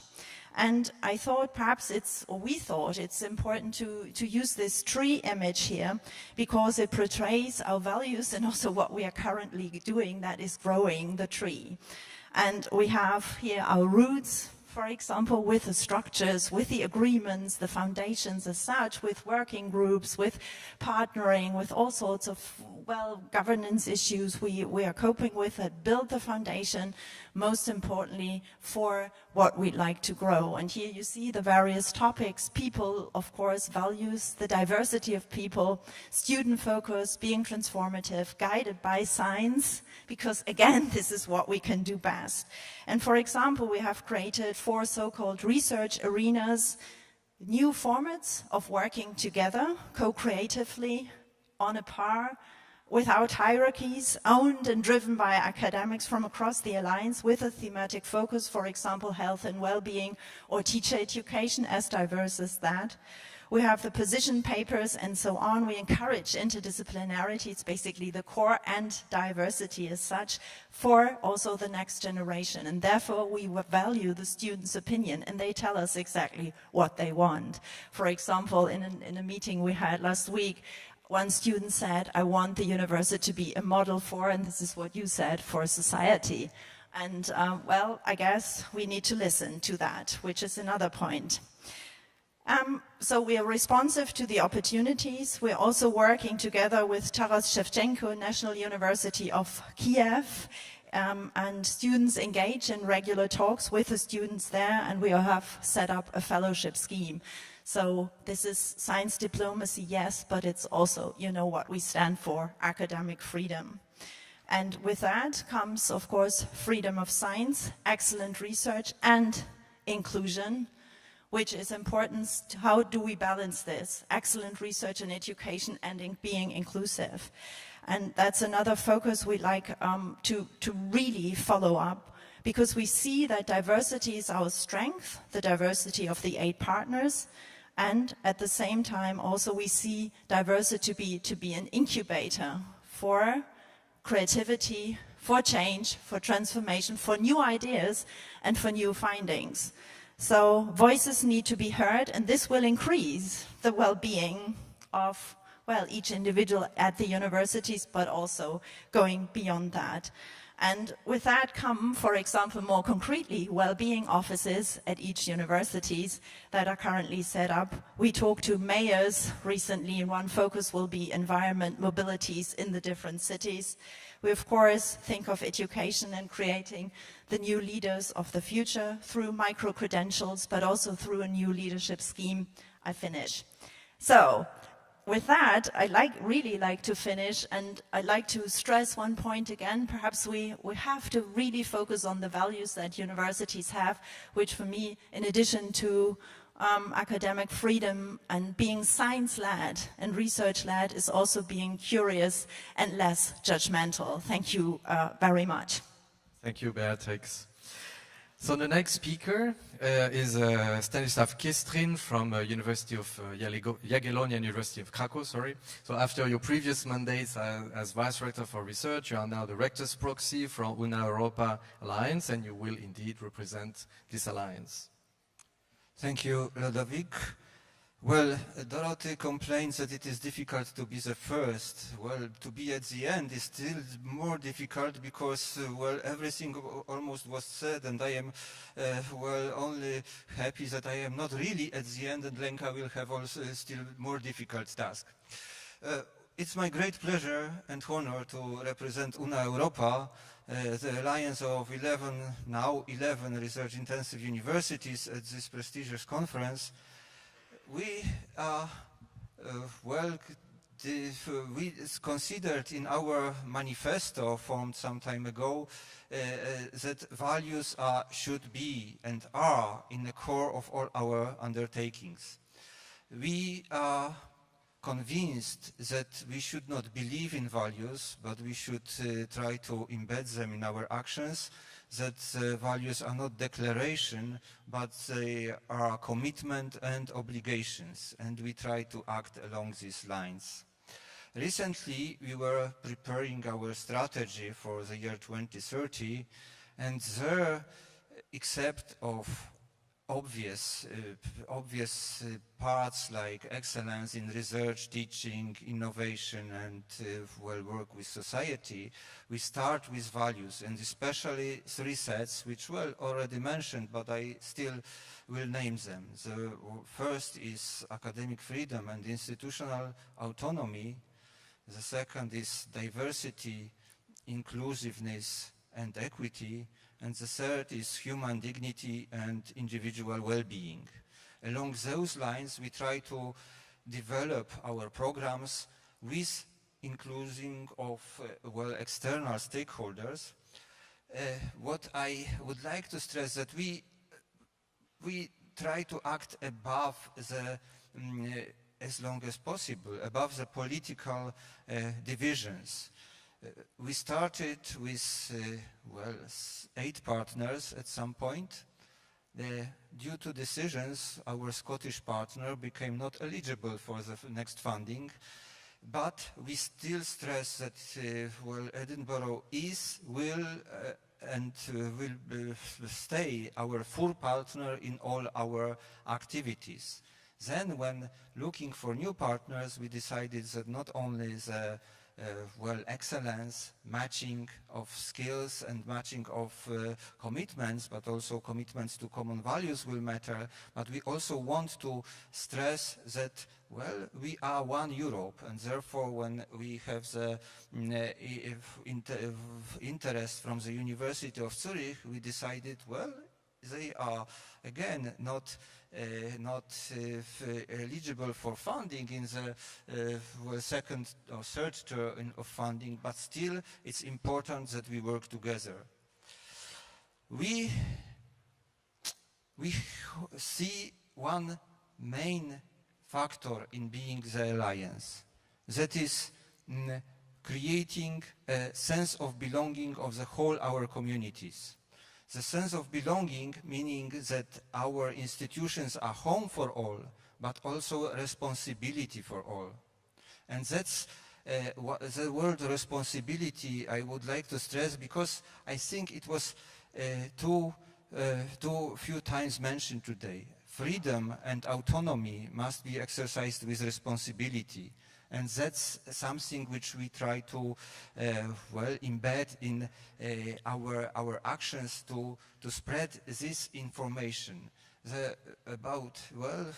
We all know about the freedom of speech, but whether it is exercised with responsibility by all, certainly not. We try also to build our action and decisions on common trust. Common trust, I stress. Are we free from signing agreements? Of course not, because the legal systems are very different and demanding. By the way, it's one of the things I learned in the alliance, that the bureaucracy in Poland, I thought it was on the top. Now looking at the systems in other countries in Europe, I see that we are all equal also in this place, and we have a lot of things to improve in this sector also. So, we are trying to build our common programs, formats, also directed to students. I mentioned here the Bachelor in Sustainability in European Studies and lifelong learning certificates, but except of skills and competencies characteristic for special disciplines, we build in also the skills or the activities which should form our students as future generations of Europe, to be intercultural, aware and sensitive, possessing global skills of social and civic importance. And the last point I want to mention is that we also try to think big. We create something which is called here Future Unilab. We engage people from different sectors and encourage them to think big, out of legal, financial, any kind of limitations, which perhaps will lead us to something which is new, really new, and then when in some, let's say, 40-some years, we will be celebrating 50 years of alliances, we will be sure that it led to something really new, and that the Europe and the world is a better place to live and more sustainable for our future generation. Thank you. Thank you very much. So now let's move to the last but not the least speaker of our panel, so Lenka Rovna. After your mandates of Vice Rector for European Affairs at Charles University in Prague, you are now the Rector's representative in the 4EU Plus Alliance and also member of the Rector's Board in Charles University. And indeed, you are today representing 4EU Plus. Thank you very much. Dear colleagues, dear friends, I would like to add my congratulations and gratitude to Padova University for the anniversary and for organizing such a nice venture. First of all, I think that it is obvious after the debate and presentations here that European universities have a reason, raison d'être, for their existence, that they are here to promote free circulation of ideas, brains, academics, students, and staff, because this is also precondition for growth and for further development. In the previous panel, we were speaking about past. Just think about medieval Europe, when students and scholars were moving freely from university to university, studying, for instance, medicine in Padova, Montpellier, or arts, theology in Bologna, Sorbonne, Poitiers, and Charles and other universities. So what was said before, that alliances are here to be pioneers for change and for innovation. I would like to introduce to you our alliance for EU+. First, I would like to explain you a bit the acronym, because there were 4 founding universities in 2017, the beginning of 2018. This was Heidelberg. At that time, we started to cooperate with Beatrix, who was vice rector at Heidelberg University, Sorbonne, Charles University, and Warsaw. So for EU+ means not only for European universities, but also for Europe and for you. It means that everyone can find a place. Then we wanted to show our openness, and further members were admitted. Milano, Copenhagen, and now we are hoping for Geneva to join. And I would like to show you how we are perceiving democratic development, because it was also said in the debate before that it is very much about involvement, democracy, and about participation. So it means to strengthen bottom-up approach. We know how important it is to have top-down steering, leadership, visions, ideas, but we have to involve community and participate. Then, when we started, we were and we are all research-intensive universities, so we looked at our research cooperation and we made a list of already running projects and new projects, and we realized that there are more than 100 teams working together. So they were divided into 4 flagships according to the disciplines, but they are mostly multidisciplinary.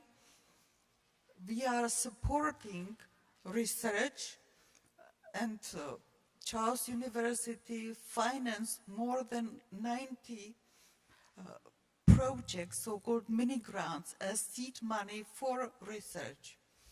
Then what is essential is students' engagement. So students are not only involved in governance, but they also participate actively in activities.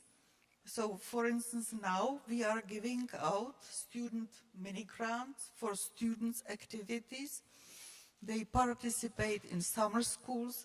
For instance, I remember Sorbonne University students who for the first time were doing autopsy on real flesh at Pilsner Medical Faculty.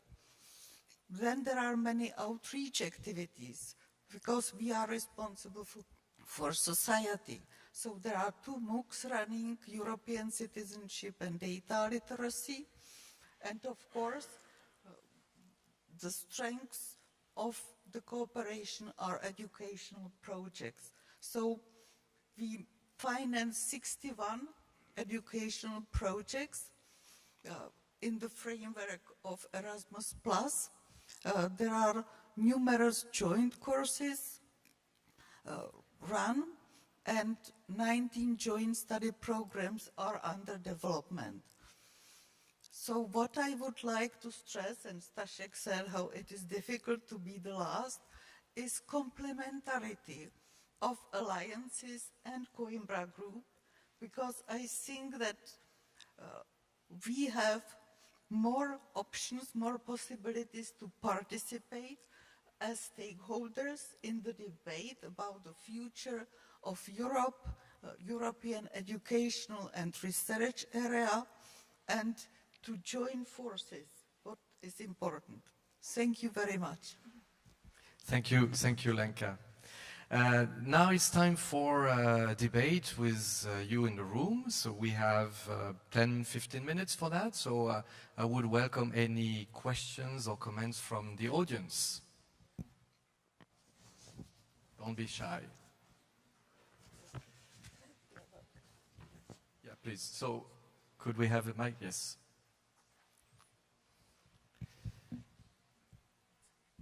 Yeah, my name is Pauli. I'm from Würzburg University, and we just joined the CHARMEU group, and we are very happy to join them. But my question is that the bigger the groups are, the more Europe community is involved, the larger bureaucracy becomes. Yeah, and what are your work against this? Yeah, is there any effort from Coimbra, for example, or from the members of these to really work against this increase in bureaucracy? We need the large groups. Yeah, we need this, but we also need a reduction of administration and bureaucracy, and I would really encourage you to work on this also. Thank you. Oh, sorry. Well, probably some colleagues would like to respond also to provide an alliance view on your question, but since you mentioned Coimbra Group, I will start a first response. Well, of course, I don't know if Coimbra Group in itself can really help diminishing the bureaucracy, but for sure, what we've been doing from day one, and this was in particular repeated to the Commission during the consultation for the new phase that is going to be launched soon once we know how and which alliances are going to be funded again, is that one, clearly the allocated funds to alliances are clearly insufficient, which means that indeed clearly universities or members of the alliances have to provide a lot of own resources, be it financial, but actually manpower is absolutely key, and there are clearly limits, not only in terms of the number of people you can allocate to this initiative, but also what you can ask the colleagues to do. And I think, and here again I would like really to hear you on this, because my own experience that actually our teams are exhausted because the Commission is asking a lot. We are willing to respond, but it requests time, and clearly we are not offered that sufficient time. So this is really what the Coimbra Group can do, really reminding the Commission that yes, probably alliances are a wonderful opportunity to make change, but give us the appropriate conditions, resources, time, political support, etc. Who would like Lenka? If I may, I am a notorious optimist, always trying to see the better side. What I see as a plus, I was mentioning cooperation of staff at the alliances, and what we see, because we are now sharing best practices and we are helping each other or trying new ways of dealing with things, it means simplify bureaucracy. So on one hand, of course, we are overloaded, as Ludovic said and you were mentioning, but on the other hand, it is the cooperation is assisting, and I am always so happy to see our staff, those who are involved in alliances, how they are growing, because they are dealing with counterparts, learning and also assisting. So, positive side. Beatrix, I will actually give you really the possibility to all respond to this question, because that's a key question indeed. Yeah, so cooperation is learning. I fully agree with what Lenka just said, and also, of course, it's time-consuming. What we try to do is also increase the level of professionalization in that sense, that because of the complexity of the tasks, any job, any position, any task is relevant. So everybody in the team is important. And I think with that, we open up new career paths. We open up new multidimensional careers as well, and again, the diversity of people that is needed to do the job, and I think that's a general trend we should probably follow up. I mean, bureaucracy as such has been a problem or a challenge for universities anyway, but I think now making the most of it for that is what we're trying to do, because new jobs emerge through this cooperation as well. Raul? Yes, thank you. Just to be very brief, I think that we need a structural solution for alliances. We cannot depend on calls, we cannot depend on projects, and we need a structural solution. Before you told about in 50 years' time what will happen, and this is something that we need to decide today. I think that we must influence, or we must lobby the Commission in order that they provide us with a more suitable solution to the challenges that we are asking us to pursue. From another perspective, something that we have not mentioned here, but that is also related to the issue of academic freedom, is a pilot on the legal entity and the governance model of the alliances. This will also be a key point in order to reduce bureaucracy and also in order to make clearer the relationships between the members of the different alliances. Thank you. Dorothy? Yes, I think just to pick up on what Raul has just said, I think there is a very serious internal tension within the initiative, within individual alliances, but within the initiative in general, between the very project-based approach which the Commission has taken with the calls, with short-term calls, with insufficient funding, and with a huge additional policy load. I think all of the alliances are having a similar experience. We are constantly asked by the Commission to give responses to policy issues in 2 days, 3 days. This is urgent, the Commissioner wants to know. And that has been an incredible extra load. So there is a tension between that approach, the project approach, the short-term approach, and the long-term ambition. I love Stasek's 50 years. That's, we'll not see it, but it would be wonderful if that were true. But in order to have that 50-year anniversary, we need a different structure.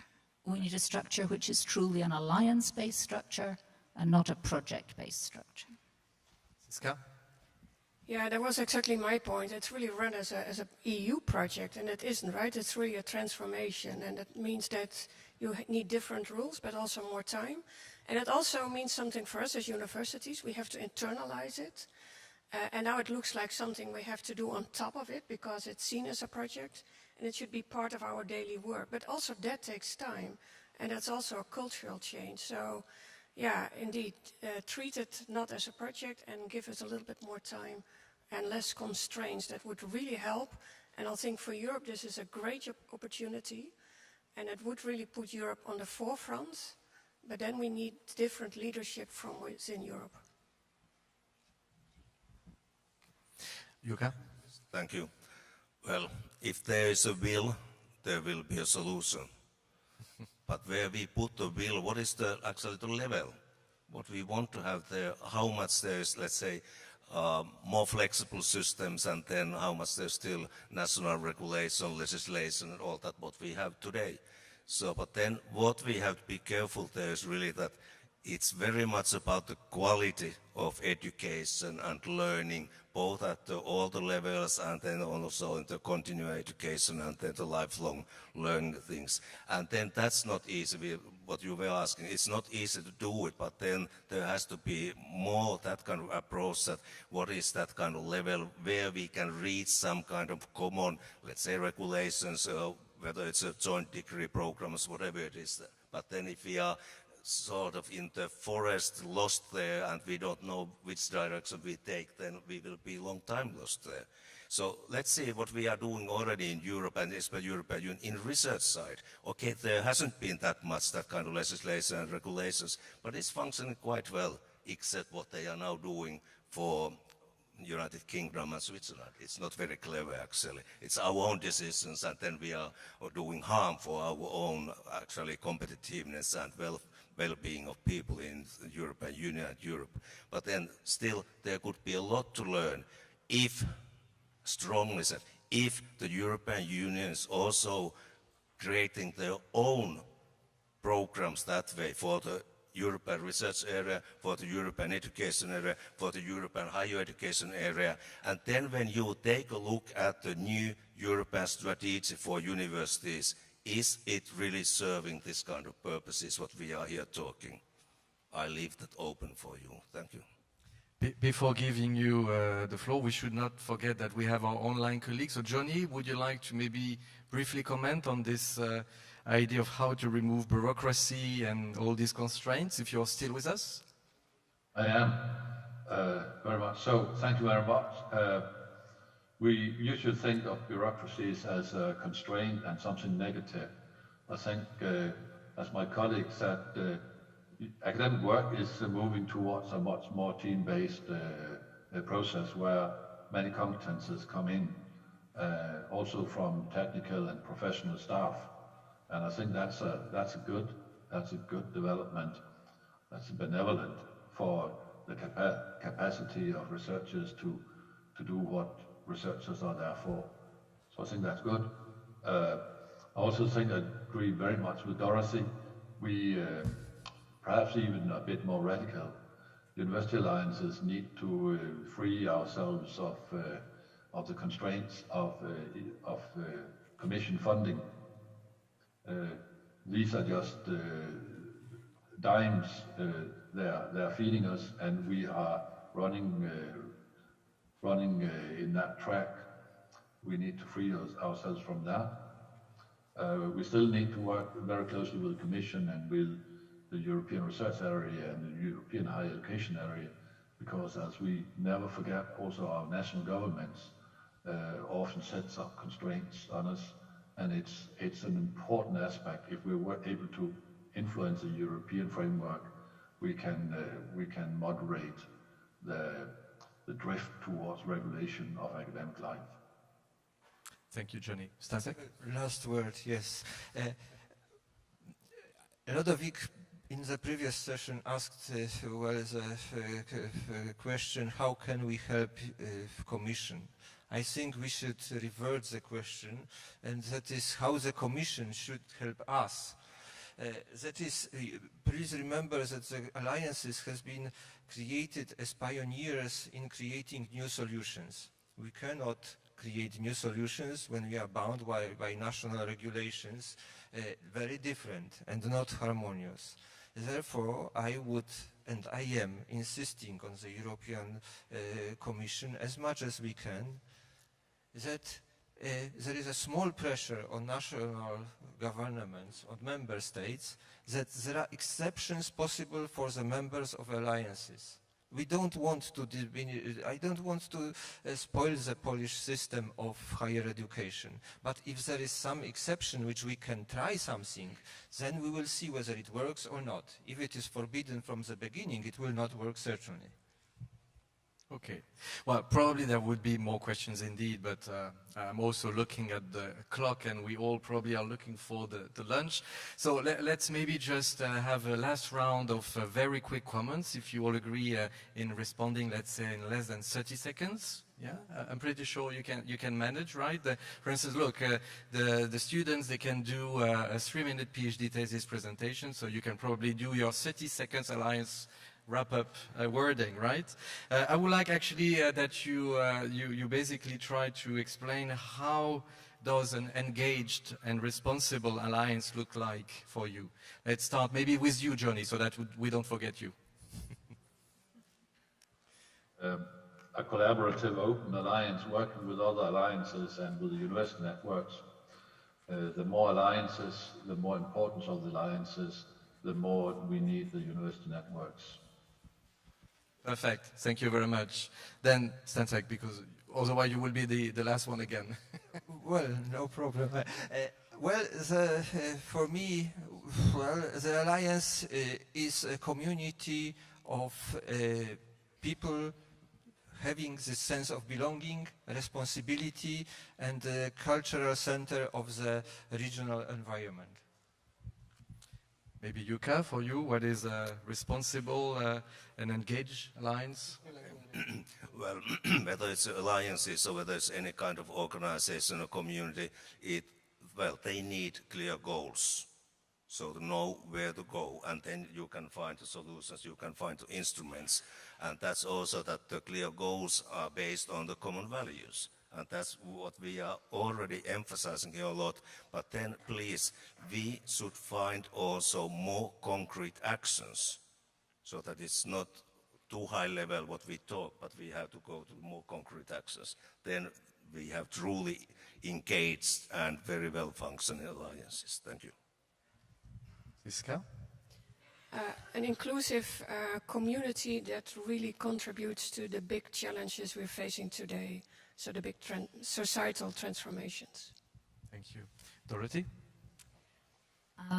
Respectful, empathetic, intercultural, caring community with people as the central focus, coherent with our policies based on values, coherence between policies and actions, and open to sharing experiences within the alliance, with other alliances, with other networks, and with society at large.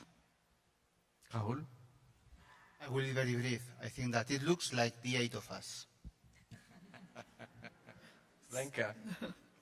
Thank you. So European university alliances are based on mutual trust and respect. And as was said before, we are lighthouses for society, so that we are the lighthouse of trust, respect, and democracy. Beatrix?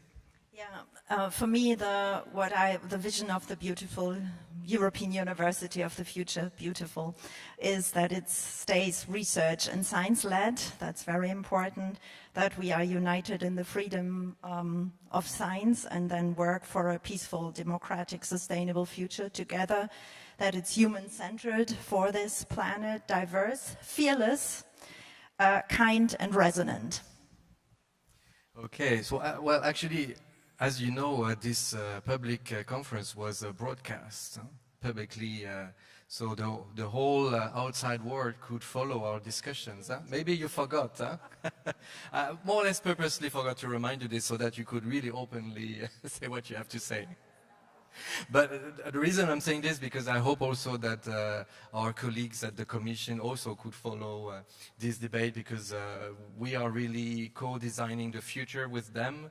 So it is important that we also have that debate, continued debate with them, and they can really also understand that we are facing challenges and we need their help, just like they probably also need universities to help tackling the challenges. So thank you all for your attention. I think it was a very intense and instructive discussion. Thank you to the speakers, and thank you all, and now enjoy the rest of the day. Thank you.